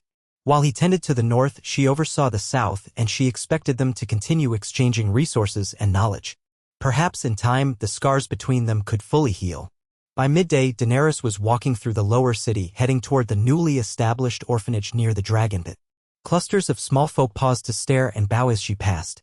Some murmured greetings like, "Bless you, your grace." Others merely looked stunned that the queen walked among them without a heavy guard. She had only Grey Worm, Missandei, and a handful of Unsullied at her side. But King's Landing had come to see her as a familiar figure these days. Rather than isolate herself in the Red Keep, she found it necessary to be among the people, if only to remind herself of what she was governing. She made her way down a broad avenue, the same one where pikes with Lannister heads had once stood in the early days of her conquest. Those grim relics were gone now. She had ordered them removed, believing that fearsome displays only bred more resentment. In their place stood new murals on plaster walls. Painted scenes of dragons soared across a starry sky, with small children looking on in wonder. A particular mural caught Daenerys' eye. It depicted a stylized version of the final battle in which two living dragons and a white, undead dragon clashed above turrets of flame. The artistry was rough, but the emotion was unmistakable. She paused before it, studying the bold strokes, the swirling lines of frost and fire. A middle-aged woman holding a sack of onions noticed her interest. "My neighbor's son painted that," the woman said shyly. "He watched the dragons in the sky that day. Says he still hears them in his dreams." Daenerys inclined her head. "He has real talent," she replied. "Thank him for reminding us what we overcame." The woman flushed with pride. Daenerys offered her a small coin from the purse she carried, a gesture of thanks for the conversation. Such small interactions anchored Daenerys, reminding her that beyond the swirl of politics, real human stories flourished in these streets. Upon reaching the orphanage, she was greeted by Sister Marlora, a stout septa with a warm smile. Children spilled from the wooden doors, dressed in simple clothes donated by local seamstresses. Their laughter echoed in the courtyard, where a half-finished mural showed stick-figure dragons among green hills. Daenerys crouched down as a bright-eyed girl approached, offering a small posy of wildflowers. The queen accepted it gratefully, touched by the genuine gesture. She spent an hour there, speaking with the septas who ran the orphanage. Many of the children had been left parentless after the siege, some from the Whites rampaging through the city, others from the final explosions of wildfire. A few had been orphaned years before, in earlier wars. Daenerys knelt among them, listening to their stories, stroking the hair of one boy who refused to speak. She recognized her own history in their eyes. She, too, had grown up without parents, wandering from place to place, uncertain of her future. Now she promised them something better. She pledged funds for their meals, for tutors, for doctors who would treat them at no cost. The septas thanked her with tears in their eyes. Walking back to the Red Keep under the midday sun, Daenerys felt a swirl of emotion. In a single generation, the realm had endured more calamities than most countries see in centuries: the War of the Five Kings, the sacking of King's Landing by different forces, the arrival of dragons after a century of their absence, and then the cataclysmic invasion of the dead. The people had been battered from all sides. Yet they still found reasons to laugh, to create art, to raise children, to believe in tomorrow. She found their resilience beautiful and worth every effort to protect. That evening, Daenerys convened a gathering in the Red Keep for her advisors. The large oaken table was set with bread, cheese, roasted vegetables, and a cask of Dornish wine. Tyrion arrived first, looking exhausted but cheerful. Brienne of Tarth came next, having assumed a role in the Queen's Guard, her white cloak pinned neatly at her shoulder.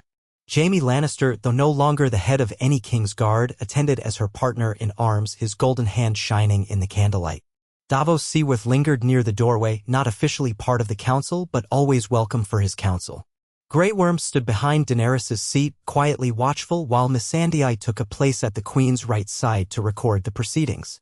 They spoke of the city's reconstruction, how the blacksmiths were forging new gates, how the stonemasons needed better pay to keep them from leaving for more lucrative work in the Reach, how the Red Keep's towers still required extensive repairs. They spoke of the realm's state. Houses once at war now needed incentive to remain at peace, and lords who'd lost fortunes demanded compensation. The treasury, already strained by prior wars, had to be replenished. Tyrion suggested negotiating with the Iron Bank of Braavos. Davos warned them not to become too indebted to foreign lenders. Ultimately, they agreed on a compromise. A smaller loan in exchange for guaranteed shipping privileges from King's Landing to Braavos. Daenerys sighed, wishing for simpler times, but she recognized that these complexities were part of forging a lasting peace. When the official matters ended, they lingered to share a meal, letting conversation drift to more personal topics. Brienne mentioned receiving a letter from Sansa, who was well but consumed by her duties in the north. Jaime quietly admitted he sometimes woke at night expecting to see the old Red Keep, the one that Cersei had ruled. The changes to the structure made him feel disoriented. Tyrion sipped his wine, reflecting on how their father would never have recognized King's Landing now, Targaryen banners over a city that thanked dragons instead of cowering before them. Davos sat near Daenerys and spoke softly, "Your Grace, I've seen many rulers come and go in my life. Some wore crowns they didn't deserve, some spilled blood to keep their thrones. You've done your share of battle, but I've not met a leader who tried so hard to see the common folk face to face. Keep doing that. If the people see you as more than just a figure behind high walls, they'll stand by you even in storms." Daenerys nodded, touched by his sincerity. "I don't plan to stop. I know what it's like to be powerless. I won't shut myself away from the ones I protect." Eventually, the evening ended and each advisor drifted off to their quarters.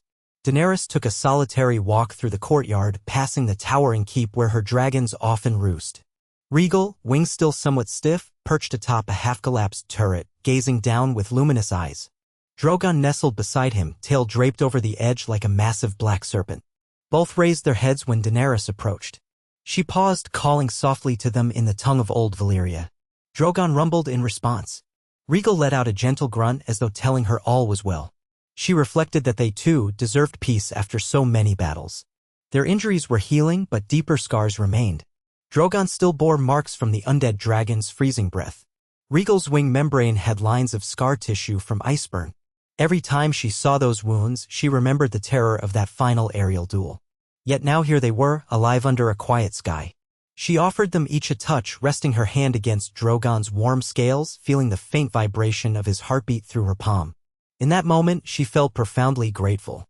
Soon after, she retired to her chambers. Sleep came more easily this time, as though her exhaustion outweighed her lingering nightmares. Dawn came quickly, bringing with it a new flurry of tasks and concerns, but also new hope.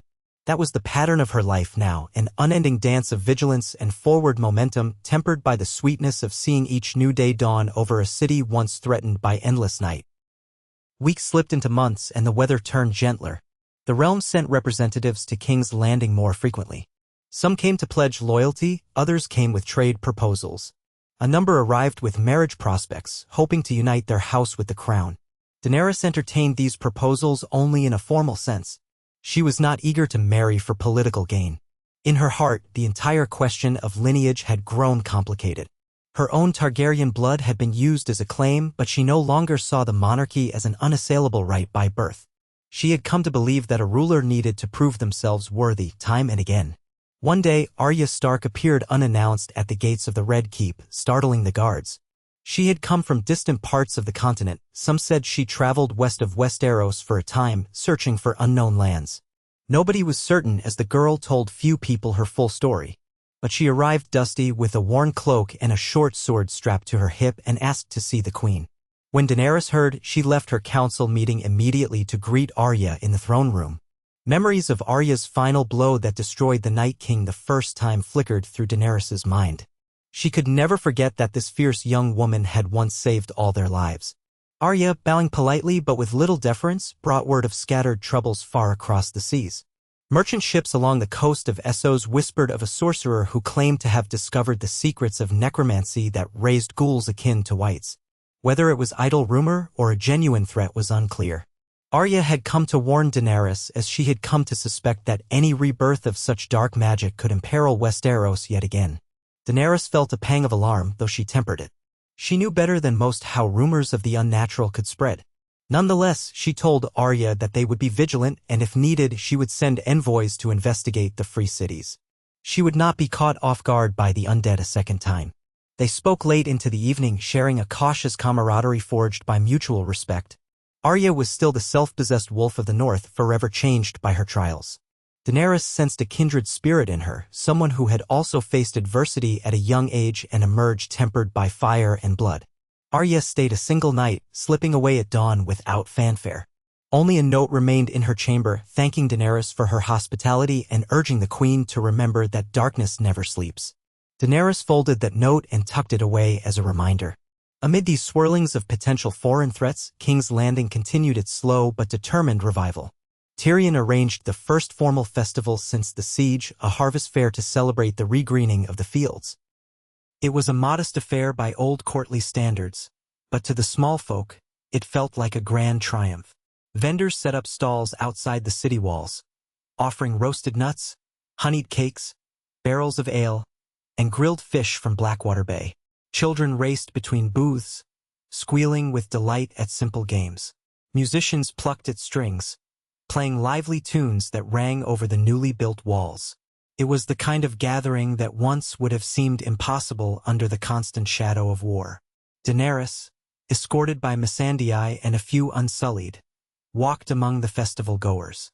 She wore a simpler dress than her usual regal attire, though the presence of her silver-white hair made her stand out. She sampled a small honey cake that a baker pressed into her hand, then purchased carved wooden dragons from a craftsman's stall to gift to the orphanage. Everywhere she went, she was greeted by tentative smiles, respectful bows, and sometimes tears of gratitude.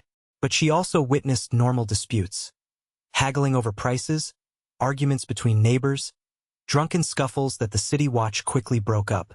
Life was messy, but it was life, not the unholy hush of the undead. Midway through the festival, she looked to the sky and saw her dragons circling overhead, curious about the gathering.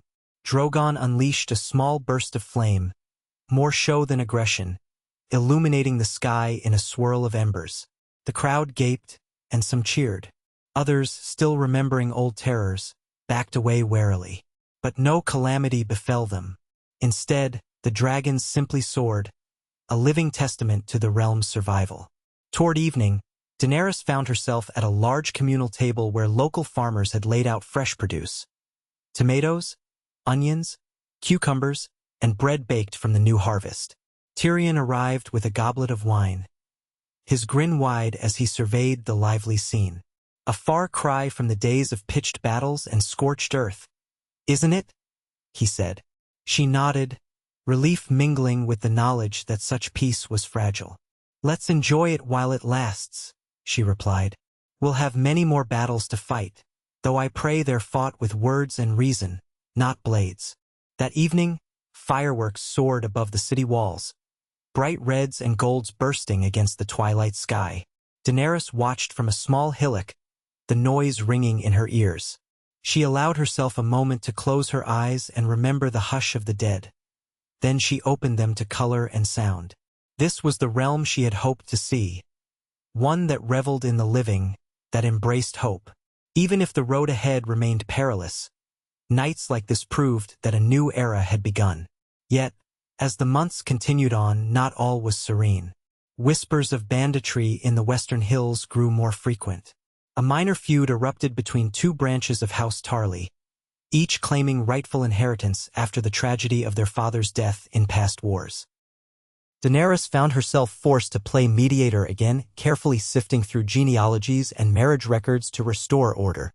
In the north, Jon Snow dealt with fresh tensions as free folk migrated south, seeking farmland beyond the gift that once belonged to the Night's Watch. Sansa wrote letters to King's Landing, describing how she tried to quell friction among northern lords who felt uneasy about these new neighbors. But all these difficulties, while frustrating, were mundane compared to the existential threat they had once faced. Daenerys took heart in the mundane. Mundane problems could be solved by patient governance, negotiations, and at worst, minimal skirmishes. She would rather wrestle with property disputes than watch undead hordes shred the realm's armies. She threw herself into the tasks of ruling.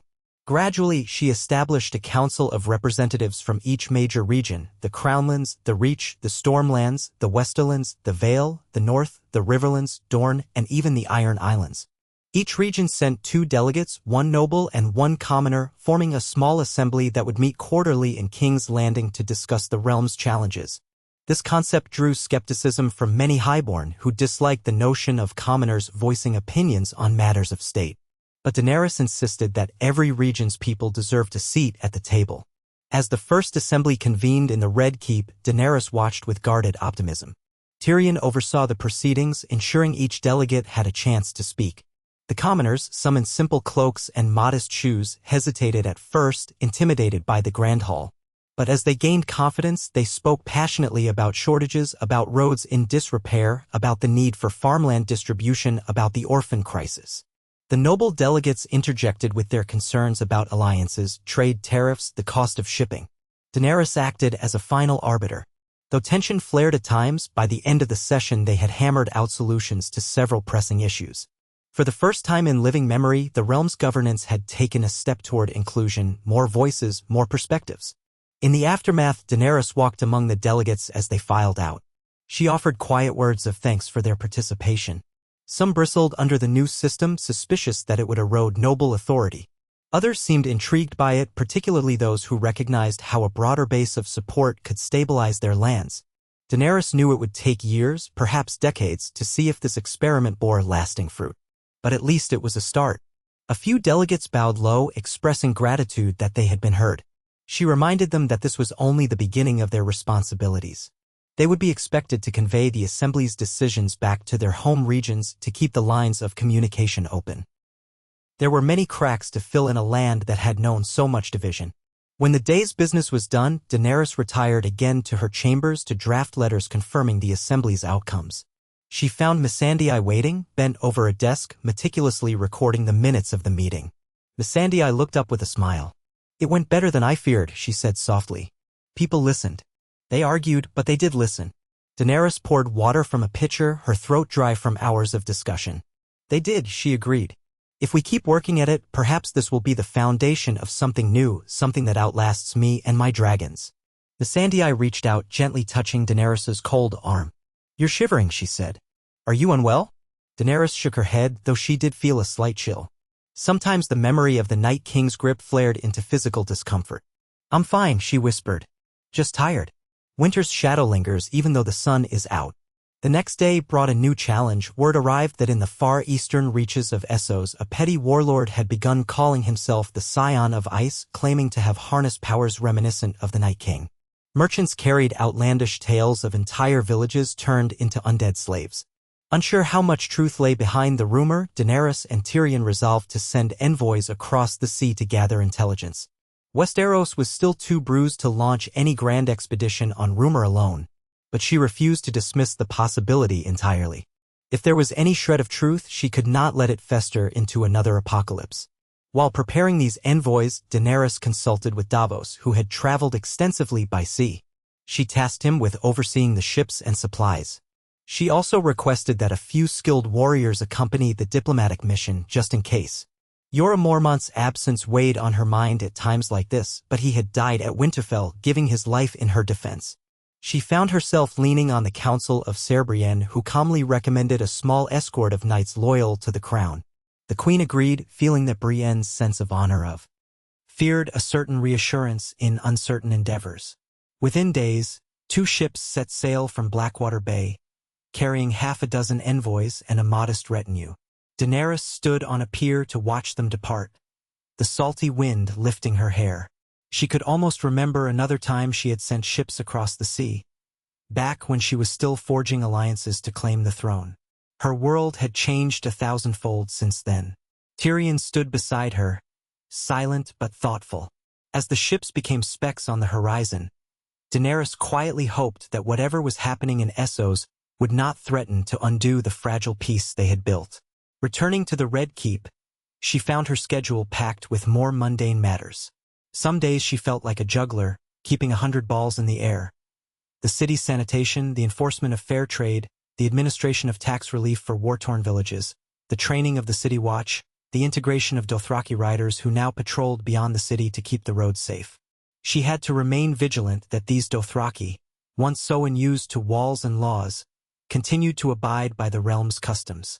Under the guidance of a few chosen Khalasar leaders, they adapted, slowly but sincerely. Occasionally they clashed with local peasants who saw them as barbarians, but the presence of Grey Worm and the Unsullied often defused tensions before they grew violent. One morning, Daenerys decided to ride out personally to a small hamlet a few miles north of the city. She had heard rumors that the villagers there felt harassed by the Dothraki patrols. With a small retinue, Grey Worm, 2 Unsullied, and a translator, she set out on horseback, letting the city recede behind them. The countryside was fresh with new growth, the fields a soft green that rippled under the breeze. Once or twice, she caught glimpses of Regal overhead, patrolling the skies. She encouraged the dragons to roam, partly so they wouldn't grow restless and partly to remind any would-be outlaws that the queen's eyes could be everywhere. Upon reaching the hamlet, a collection of a dozen huts surrounded by grain fields, she dismounted. A group of peasants hurried out to greet her, wide-eyed at the sight of the silver-haired queen in simple riding leathers. Their leader, a wiry man named Gareth, knelt awkwardly, explaining that some Dothraki had ridden past at high speed, spooking their livestock. One of the men had waved his arak in the air, apparently showing off or celebrating a recent feast, but it frightened the villagers. They worried that if tensions flared, the Dothraki might raid them. Daenerys listened calmly, her translator ensuring that Grey Worm understood the complaint. Grey Worm nodded gravely, promising that the Dothraki would be instructed to display more caution. But Daenerys went further. She asked the villagers what they needed for their fields, how their harvest was shaping up, whether any bandits had troubled them. At first, Gareth and his neighbors were hesitant to speak, but soon they unburdened themselves of minor hardships. Needing a smith for new plow blades, lacking coin to buy seeds, Daenerys took mental notes. She promised to send a traveling blacksmith and to arrange for a modest supply of seeds from the crown's stores. It was a small gesture in the grand scheme of the realm's governance, but for these peasants, it could make the difference between prosperity and starvation. Afterward, she rode on, letting her horse pick a slow path through the fields. She thought about how once she had proclaimed herself the breaker of chains in distant Slaver's Bay, vowing to free the oppressed. Now, she was a queen facing the daily grind of leadership, ensuring plow blades were forged and seeds were planted. But was it so different? In both cases, she aimed to break the cycle of suffering. The scale and the methods had changed, yet the underlying purpose remained. Along the road, she paused when she saw a small cluster of Dothraki riders approaching, the wind tossing their braids. Their leader recognized her instantly, dismounting to bow. Daenerys greeted them with a measured tone, reminding them that these villagers were under the crown's protection. The lead rider apologized if they had caused alarm. One of his companions, a younger warrior with bright eyes, explained that they were celebrating a hunt. He brandished a small deer antler with pride. Daenerys forced a smile, urging them to be mindful that not everyone would share their exuberance over brandishing weapons. They agreed with some embarrassment, promising to keep their rides more discreet. As the Dothraki galloped away, Daenerys felt both pride and weariness. Pride, because these once nomadic warriors had embraced her cause enough to ride for the peace of Westeros. Weariness, because bridging cultural gaps took constant effort. She pressed onward, eventually returning to King's Landing as the sun dipped low in the sky. That night, she bathed, washing off the dust of the roads. Steam rose around her, candlelight glinting on the surface of the water. She closed her eyes, letting the tension seep from her muscles. Her mind drifted through memories. The stifling heat of the great grass sea, the swirling snow of the long night, the roar of dragons in combat, the hushed reverence of peasants kneeling at her feet. In the flicker of candlelight, she felt the presence of those she had lost. Viserion, Yora, Missandei's old life in Noth, even Khal Drogo from years before. A swirl of longing and gratitude stirred within her. She was still here, still alive, still forging a path. And as she submerged her head beneath the water, she allowed herself a fleeting moment of vulnerability before coming up for air, resolved once more. In the weeks that followed, the envoys sent to Essos began sending sporadic messages back. They confirmed that rumors of a scion of ice were at least partially true. Some warlord in the hinterlands near Volantis claimed powers of resurrection, though the local authorities dismissed him as a charlatan. Still, there were conflicting accounts. A few travelers swore they had seen reanimated corpses patrolling the warlord's encampment. Others said it was a ruse, illusions concocted by a cunning showman. Daenerys considered these reports carefully, conferring with Tyrion and Davos. For now, they decided to wait for more conclusive evidence before reacting. The realm was not in a position to launch another massive war overseas. But they would remain watchful. As more months slipped by, harvests around King's Landing came in bountiful, aided by a mild season. The city swelled with commerce. People who had fled during the Undead Siege began to return, drawn by stories of a prosperous capital. Craftsmen from as far as Pentos arrived to help rebuild, forging new spires for the city gates, carving intricate dragon statues that decorated bridges across the Blackwater Rush.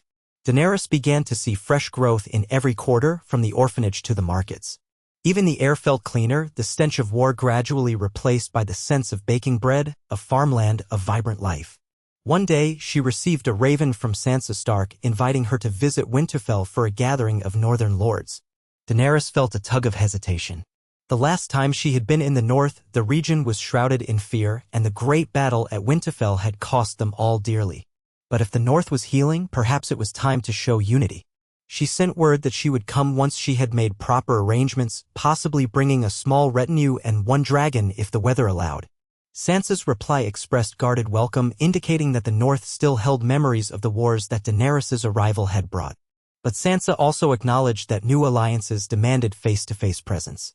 It was time to bury old ghosts and look ahead. Daenerys prepared for the journey over several weeks, entrusting Tyrion to manage the city in her absence. She selected Grey Worm, Missandei, Ser Brienne, Jaime Lannister, and a handful of Unsullied to accompany her. She debated whether to bring Drogon or Rhaegal. Drogon was the mightier of the two, but Rhaegal's presence in the north before might make him less threatening to the local populace. Eventually, she chose Drogon, who had grown protective of her after their trials, and decided to let Rhaegal remain near the city, ensuring no rumors of a defenseless capital stirred. Then she arranged the day of departure, bidding farewell to the city as the caravan formed at the gates one crisp morning. Sitting astride a proud white mare, Daenerys watched as her small retinue gathered. Missandei rode in a carriage, not fond of horses. Brienne and Jaime each had their own mounts, and the Unsullied marched in disciplined ranks. Drogon circled overhead, casting a broad shadow across the travelers. The city watch lined the streets to keep order as crowds turned out to witness the Queen's departure. Many cheered. Others simply watched in silence, unsure what it might mean for the realm when the Queen was away. Daenerys smiled and waved, hoping to convey confidence. She left Tyrion on the steps of the Red Keep, returning his bow with a nod of trust. Then she urged her mare forward, leading the procession out of King's Landing under a bright sun. The road north felt both familiar and new. She recalled her first time traveling that route with all the urgency of facing the White Walkers. Now, the sense of looming dread was gone. Instead, farmland stretched in gentle waves, dotted with villages that had partially recovered from the scars of war. Whenever they paused for the night at an inn, villagers emerged to greet them, offering local produce or simply gazing at Drogon in awe from a safe distance. Daenerys made a point of paying for her party's lodging and food, leaving extra coin to assist the owners in restocking. She wanted no one to say she was a conqueror living off forced tribute. This was her realm, and she intended to keep it strong by uplifting its people. Brienne and Jaime sometimes rode at the head of the column, scanning for threats. Daenerys noticed the ease with which they communicated, the subtle warmth that had grown between them. She suspected that in this post-war era everyone yearned for a modicum of personal fulfillment. Even Grey Worm, in his own quiet way, seemed to wrestle with the question of what life would look like beyond constant conflict. As for Daenerys, she still felt the ache of lost loves and uncertain futures. Yet she found herself cherishing small joys, a sunrise over a tranquil stream, the playful banter of her companions, the solid weight of Drogon overhead, reminding her she was never alone. After many days on the road, the landscape changed, the air grew chillier, and the rolling fields gave way to the pine forests characteristic of the north. Daenerys recognized the stony paths, the brooding skies, the swirling crows overhead. She felt a flutter of apprehension at the memory of the battles fought here. But she pressed on, determined to show good faith. At last, Winterfell's familiar battlements rose into view, dark and proud against the subdued northern horizon. A horn sounded from the walls, signaling the arrival of the Queen's party. Daenerys reined in her horse, gazing at the fortress that had once been overshadowed by the threat of the undead. The gates opened and a small welcoming committee emerged, Sansa Stark in a heavy cloak of wolf fur, her red hair pinned back in northern braids. Beside her stood Arya, silent and watchful, along with a handful of northern bannermen whose faces Daenerys only vaguely recognized. Jon Snow was not among them, a detail that did not escape Daenerys' notice. She guided her mare forward, dismounted with practiced grace, and inclined her head respectfully. Sansa approached, stiff with formality but not openly hostile. The chill wind tugged at their cloaks. "Your Grace," Sansa said, voice carrying across the courtyard. "Welcome to Winterfell. We hope your journey was safe." Daenerys thanked her, carefully reading Sansa's expression. Though the last year had eased tensions, a certain wariness lingered between them. They had once been set on paths that could have clashed violently had the Night King not intervened. Sansa gestured for them to enter. "We have prepared rooms for you and your companions. The lords will gather in the Great Hall tomorrow.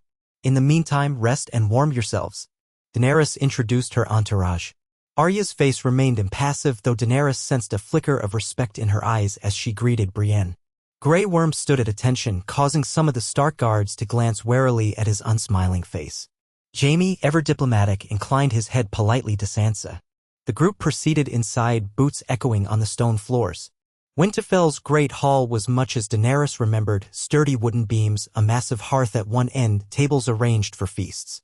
She recalled the grim gatherings here on the eve of war, the frantic planning, the tension that nearly tore them apart. Now, the hall buzzed with more ordinary tasks, servants clearing dishes, some children darting between benches, and a few bannermen in quiet discussion near the hearth. Sansa led Daenerys to a seat near the high table where warm spiced wine awaited. The queen accepted a goblet, savoring the heat that spread through her fingertips. After so long on the road, it felt luxurious. As they settled, Daenerys asked after Jon. Sansa's gaze flickered. "He's out on the western edges overseeing a dispute with some free folk settlements. We expect him back within a day or two." Daenerys nodded, trying not to show any sign of disappointment. She had hoped to see Jon at once, perhaps to speak privately about how the realm fared, about the complications that lingered between them. But she would be patient. Arya joined them briefly, sitting with a quiet presence that made Daenerys wonder if the girl was still half a shadow. Arya asked about the rumored warlord in Essos. Daenerys explained what little they knew, and Arya listened without betraying emotion. "If it's real," Arya said, "the realm should be ready. If it's not, at least we'll have tested our vigilance." The words carried a solemn weight. Daenerys admired how calmly Arya spoke of monstrous possibilities. This was a girl who had once killed the Night King after all. They spoke in half measures for a while longer, discussing the assembly Daenerys had formed in King's Landing, the harvest in the north, the watch along the wall. Sansa remained politely guarded, but she did acknowledge that the new cooperative style of governance might be beneficial. "After all we've suffered," she said, "everyone in the realm needs a voice, or the resentments will just smolder and erupt again." Daenerys agreed. She realized that, in their own ways, she and Sansa were forging a relationship built on shared lessons. They might never be close friends, but they had a respect that had been hard-won. As the night wore on, Sansa excused herself, leaving Daenerys free to wander the corridors or retire. Daenerys found her assigned chamber, a simple room but comfortable enough. A single candle flickered on the bedside table.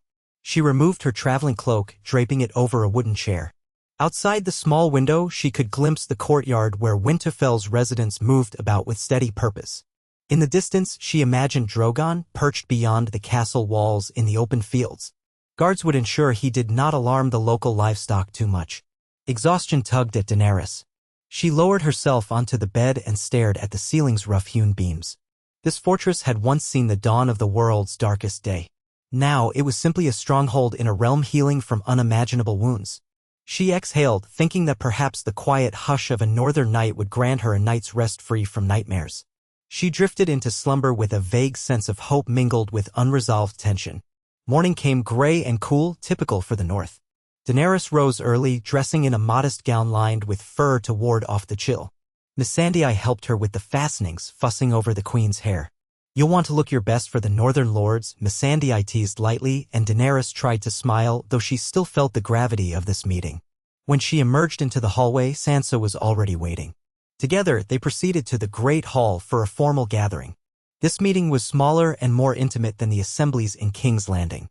Only a handful of northern lords were present: Lord Glover, Lord Serwyn, Lady Mormont's kin, and a few others. Daenerys could see the faint suspicion in their expressions. She remembered that some of them had been reluctant to accept a Targaryen queen, despite the threat of the Night King. But the lines on their faces indicated a grudging acceptance that the world had changed. Sansa presided with quiet authority, acknowledging Daenerys as queen yet also establishing that the North held its own identity.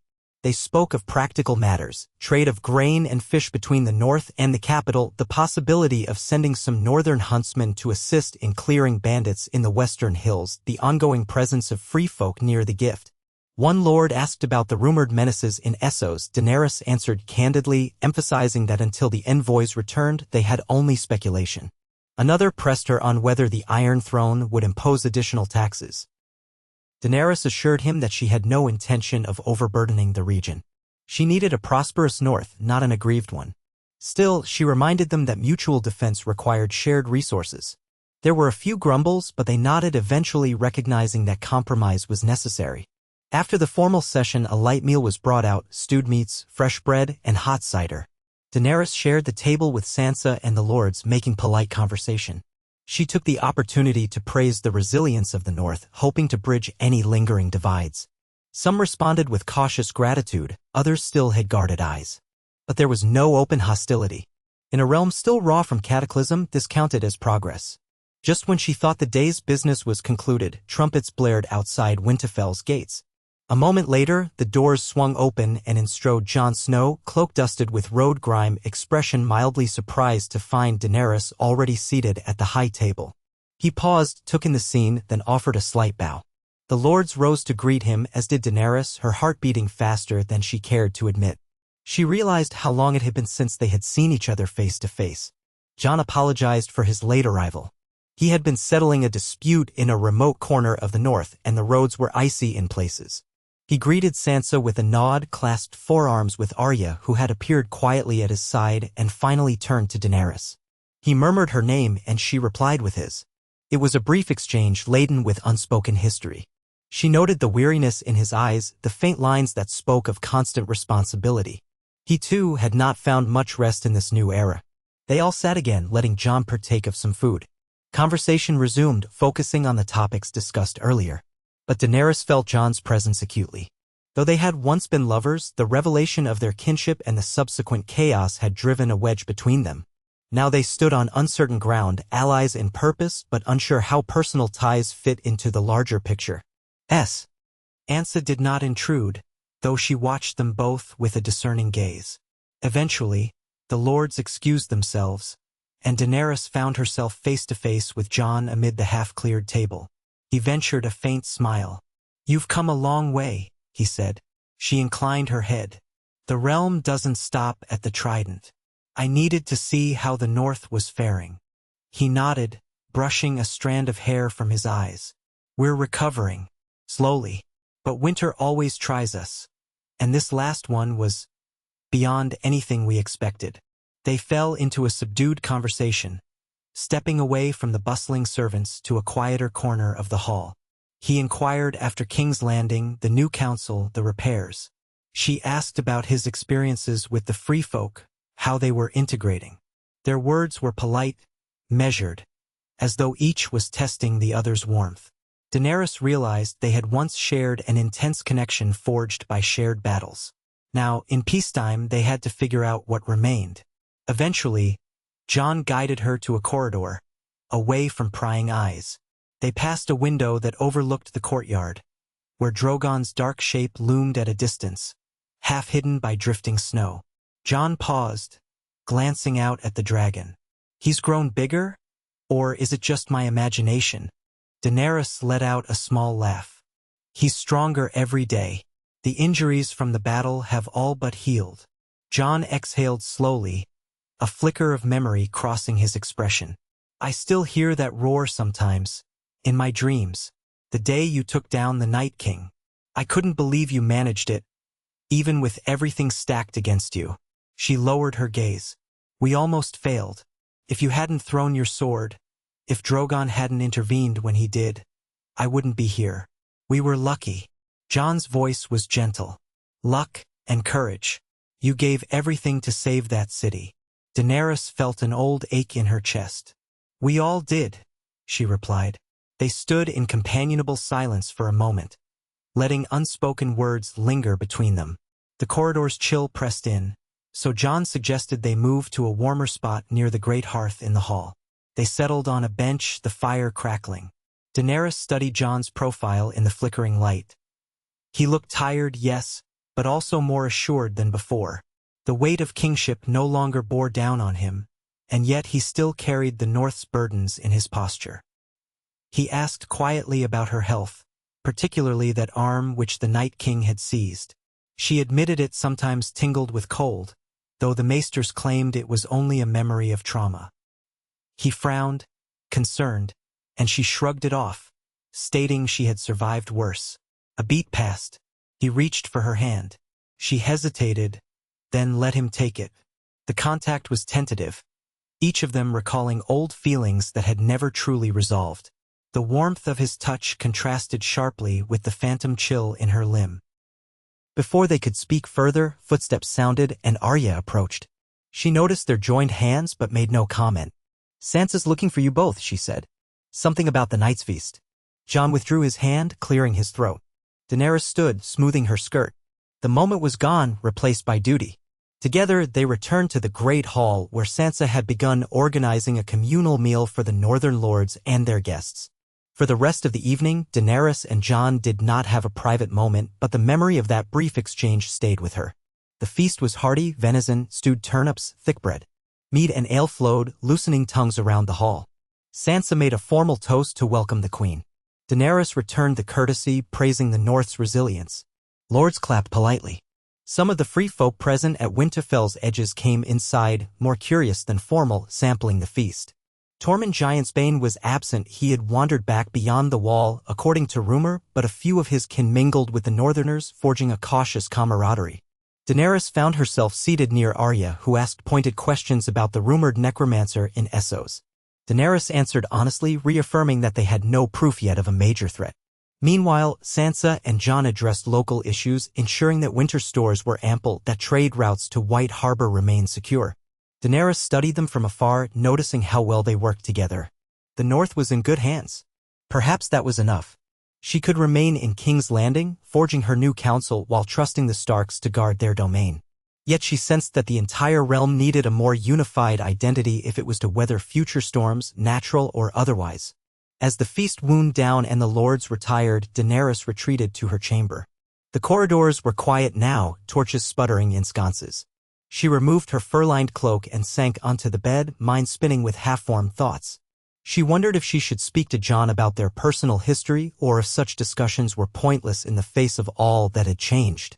She had told herself that her focus was on the realm, on ensuring stability, on forging a new era of governance. But a small part of her longed for closure or perhaps a path to something else. Sleep claimed her before she could decide. Over the next few days, business at Winterfell continued. Daenerys spent time speaking with local figures, confirming that the projects she had initiated from afar were proceeding well. She inspected the fortress's new training yard, where young recruits learned to handle dragonglass-tipped spears in case any remnant of the undead reappeared. She held conversations with Sansa about forging stronger trade links with the capital, possibly even setting up a shipping route from White Harbor to Dragonstone that would benefit both regions. Sansa proved pragmatic, careful with her alliances, yet not hostile. They shared a tenuous mutual respect. Jon was in and out, busy with tasks around the castle and the neighboring settlements.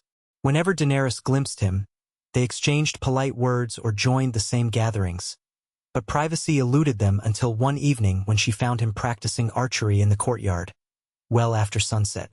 Soft moonlight glinted off the arrowheads as he loosed shot after shot at a target set against the far wall. She approached quietly, footsteps muffled by the snow. He lowered the bow when he noticed her. "Couldn't sleep," he admitted. She offered a small nod, hugging her cloak around herself. "Nor could I." He gestured toward a second bow resting on a nearby rack. "Care to join me?" She hesitated. Archery had never been her forte. But she nodded, stepping forward, letting him show her how to brace the bow. Her first few arrows wobbled wide of the mark, but she persisted. In the hush of the courtyard, they fell into an easy rhythm, focusing on the bowstrings and the distant target. At length, she asked quietly, "How are you truly? Have you found any measure of peace here?" He paused, releasing a slow breath. "Peace? I suppose so.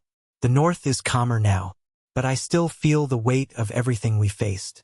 And sometimes, I wonder if there's more I should be doing." She lowered her bow, turning to face him. We saved the realm, Jon. You, me, everyone who fought at King's Landing and Winterfell. But that doesn't mean our duty is done. The living always have something to tend to, some threat, some challenge. He met her gaze. That's what I keep telling myself. It's just, sometimes I think about walking away, letting the next generation handle things. But I can't. The realm has given me so much. I owe it to them to remain vigilant. She nodded. I understand. Believe me, I do. The old intimacy of their bond flickered between them, a shared sense of responsibility that once pulled them together. She wondered if it could still. But both of them carried complicated legacies now. He, the hidden heir to the Targaryen line. She, the queen who had spilled blood in her quest, only to redeem herself by battling the undead. Perhaps their time had passed. They returned to archery for a bit, the repetitive motion easing their thoughts. When they finally tired, snow had begun drifting down from a gray sky. Jon set the bow aside, turning to Daenerys with a pensive expression. We're bound together by what we endured, Dany, he said softly, using the name he once spoke in more tender moments. I don't know what that means for us now, but I know I'm glad you survived. I'm glad you're rebuilding the realm. She felt her throat tighten. I'm glad you survived too, she managed, exhaling in the cold air. They left it at that, walking side by side back to the castle, the snow swirling in faint spirals around their boots. On the fourth day of her stay at Winterfell, a raven arrived from King's Landing. Tyrion's seal was on the scroll and Daenerys opened it immediately. As she read, her pulse quickened. The envoys from Essos had returned, bringing more concrete news about the so-called Scion of Ice. The warlord, it turned out, had performed vile experiments on corpses, raising them as mindless thralls. There was no indication of the cosmic power that the Night King had wielded.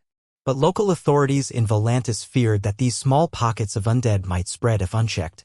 Though the message gave no sign of an imminent apocalypse, it was disturbing enough. Daenerys took the scroll to Sansa, Jon, and Arya, who convened in a small study off the library. Brienne and Grey Worm also joined, listening intently. Tyrion's words were clear. The threat might be contained with swift action, but inaction risked letting something fester. He suggested forming a coalition with Volantis to crush the warlord's forces. The question was, should Westeros get involved in a foreign conflict? Jon frowned. Our own realm is barely stable. Can we afford to send troops across the sea again? Sansa looked skeptical. We just recovered from the undead. Do we have proof this warlord is truly a threat to us and not just a local menace in Essos? Arya leaned against a wall, arms folded. If it's anything like the White Walkers, ignoring it would be foolish. But we can't risk everything on another expedition that might be based on rumor. Daenerys listened to them all, heart heavy. Tyrion reports that multiple witnesses saw corpses walking under this warlord's command. Even if it's a lesser threat, we know what happens when the dead rise. We have to be sure. She glanced at Grey Worm, who showed no fear at the prospect of battle but carried a subtle hint of weariness. They had fought so many wars already. Yet the cost of allowing a necromancer to gain power could be immeasurable. She remembered how easily the Night King multiplied his army once it gained momentum. Sansa spoke carefully. Volantis is a powerful free city. If they truly believe this threat endangers them, they should be able to field their own forces. Why should Westeros intervene? Daenerys answered, because if these monsters spread, it will eventually affect trade routes, shipping lanes, and potentially more. And morally, can we stand by and let the dead rise again somewhere else after what we endured here? Jon nodded reluctantly. I see your point, but we should confirm whether we can handle any threat at home if we send forces away. Arya, eyes steely, said, I'd suggest sending a small elite force, no massive invasion, just enough to aid the local powers in striking at the heart of this warlord's operation. Cut off his head before it grows. That's how we ended the Night King. Brienne concurred. A swift, targeted strike might prevent a larger war. And it shows Westeros standing for the living beyond its borders. But we must tread carefully. Daenerys felt a swell of gratitude for their perspectives. She turned to Grey Worm. Summon our best. But we won't strip the city's defenses. Let's plan a limited expedition in coordination with Volantis if they want our help. They hashed out the details in broad strokes, a combined force of Unsullied, some volunteers from Westeros's knights, possibly a few Dothraki outriders who were adept at swift raids. They would sail under the banner of the Iron Throne, but they would keep the numbers modest to avoid arousing suspicion in Essos. Daenerys contemplated whether to personally lead this force. The prospect of leaving King's Landing again so soon and diving into another war pained her. But if this truly threatened a resurgence of undead, her presence as the breaker of the long night might be necessary. She also had Drogon. Fire had proven the best weapon against the dead, even lesser ones. Sansa watched her expression and spoke. You don't have to do this alone. If you send a trusted commander, you could remain in King's Landing to preserve stability. But if you go, it shows your commitment. Daenerys sighed. Either choice carries risks. I must think on it. For now, I'll dispatch instructions to Tyrion. He can begin preparations. I'll return to King's Landing soon to oversee the final decision. They broke off, the tension in the room thick with memory. Another war with the dead, even a small one, seemed a cruel twist of fate. Yet none dared dismiss the possibility of such a threat. Daenerys retired to her chamber, writing a hasty reply to Tyrion, telling him to gather intelligence, confirm alliances with Volantis, and prepare a volunteer force. She intended to be back in the capital soon to finalize the plan. That evening, she took a walk along the battlements of Winterfell, letting the cold northern wind clear her mind. The moon hung low and bright, illuminating the courtyard where old scars from the battle with the dead still marked the stones. Jon found her there, leaning against a crenellation. They fell into step together, silent for a time, each lost in thoughts of the war to come. Jon spoke first. You're thinking of leading this mission yourself, aren't you? She nodded. Yes. My dragons and I have faced this enemy before. Even if it's not the same threat, I can't ignore it. I swore I'd protect the living. He searched her face. I understand. But be cautious. We've only just begun to rebuild. If we lose you now, he trailed off, eyes troubled. She reached for his hand, a small gesture in the darkness. I know what's at stake. That's why I must consider going. The people need to see that their queen does not shy away from danger, especially this kind of danger. He squeezed her hand gently, then released it. Then let me help if you decide to go. The North can spare some riders if you'll have them. A flicker of old warmth rose in Daenerys's chest. I welcome them, she said. They shared a moment of quiet understanding, two leaders bound by duty, once bound by love, now uncertain but still aligned in purpose. When she returned to her chamber that night, she felt the weight of fate pressing upon her again. The realm might be on the brink of another conflict with an undead menace, though on foreign shores. She wondered how many times she would have to stand against the darkness. But her convictions had not dimmed. So long as there was breath in her body, she would face that darkness in whatever form it took. She was Daenerys of the House Targaryen, the mother of dragons, the one who had broken the long night in King's Landing. If the living needed her again, she would not turn away. So the next morning, she announced her departure from Winterfell. She thanked Sansa for her hospitality, reaffirming the alliance between the Crown and the North. Sansa, for her part, wished Daenerys a safe return journey, promising to send additional scouting reports if any new threat emerged near the wall. Jon decided to accompany Daenerys's party south for a stretch, saying he needed to survey some areas closer to the neck. Arya offered no farewell, simply a nod that might have held a silent blessing. Daenerys mounted her horse, the retinue formed up, and Drogon soared above them as they left Winterfell behind. The road south felt different this time, heavier with the knowledge that another confrontation with death might loom. Still, the farmland was peaceful, the sky bright, the land brimming with the life she fought to preserve. At times, she soared with Drogon, letting him stretch his wings, scanning the horizon for any sign of trouble. There was none, only the gentle curve of rivers and the patchwork of fields. She thought of the free folk in the north, forging new lives. She thought of the orphans in King's Landing, the farmers near the city, the blacksmiths forging plowshares and swords alike. All of them counted on her to keep the horrors of the dead at bay. Jon rode alongside her for the first few days, discussing the logistics of sending northern riders to King's Landing. She thanked him for his support, promising to keep him informed. But on the third day, near a fork in the road, he bid her farewell, turning west to oversee something on Sansa's behalf. They parted on civil terms, each sharing a lingering look that spoke more than their words. Then he was gone, and Daenerys continued southward, uncertain if she would ever truly mend the rift between them, but content that they remained allies. At last, she glimpsed the sprawling silhouette of King's Landing on the horizon, the city she had bled for, the city she had saved from the Night King. Smoke curled from countless chimneys, a sign of bustling life. The newly rebuilt walls and gates gleamed in the afternoon sun. She rode in, greeted by the city watch, who parted the crowd to let her retinue pass. People on the streets shouted her name, some kneeling, others waving. She felt a surge of pride and responsibility. Within the Red Keep, Tyrion waited, flanked by Davos and a few knights. He bowed, his expression relieved. "Welcome back, Your Grace," he said. "We've made the preparations you requested." The Volantene envoy arrived 2 days ago, urging swift action. It seems the warlord calls himself Aerys, and he's begun skirmishing with towns under Volantis's protection. Our envoys claim they saw corpse soldiers on the outskirts of the port. Nothing huge, but definitely undead. Daenerys dismounted, handing her reins to an Unsullied. Her eyes hardened at the confirmation. "Then we have no time to lose. Summon the council. We'll plan our expedition." Tyrion nodded, falling into step beside her as she strode into the throne room. Grey Worm, Missandei, and Brienne followed. Over the next hours, they pored over maps, read the envoy's notes, and debated troop numbers. Finally, they agreed on a modest but formidable force. 100 Unsullied, 50 knights from various houses, a handful of Dothraki outriders, and a small fleet that would carry them to Volantis. Drogon would accompany Daenerys, giving them a weapon that the undead could not easily counter. Rhaegal would remain in Westeros, ensuring the city's defense. The news spread quickly. Some lords complained about losing men to a foreign cause, but Daenerys insisted they could not ignore the threat. She pointed out that if a new necromancer were allowed to grow unchecked, they could eventually threaten Westeros's shores. The memory of the Night King was still fresh enough to quiet most dissent. Volunteers came forward, many from families who had lost loved ones to the undead.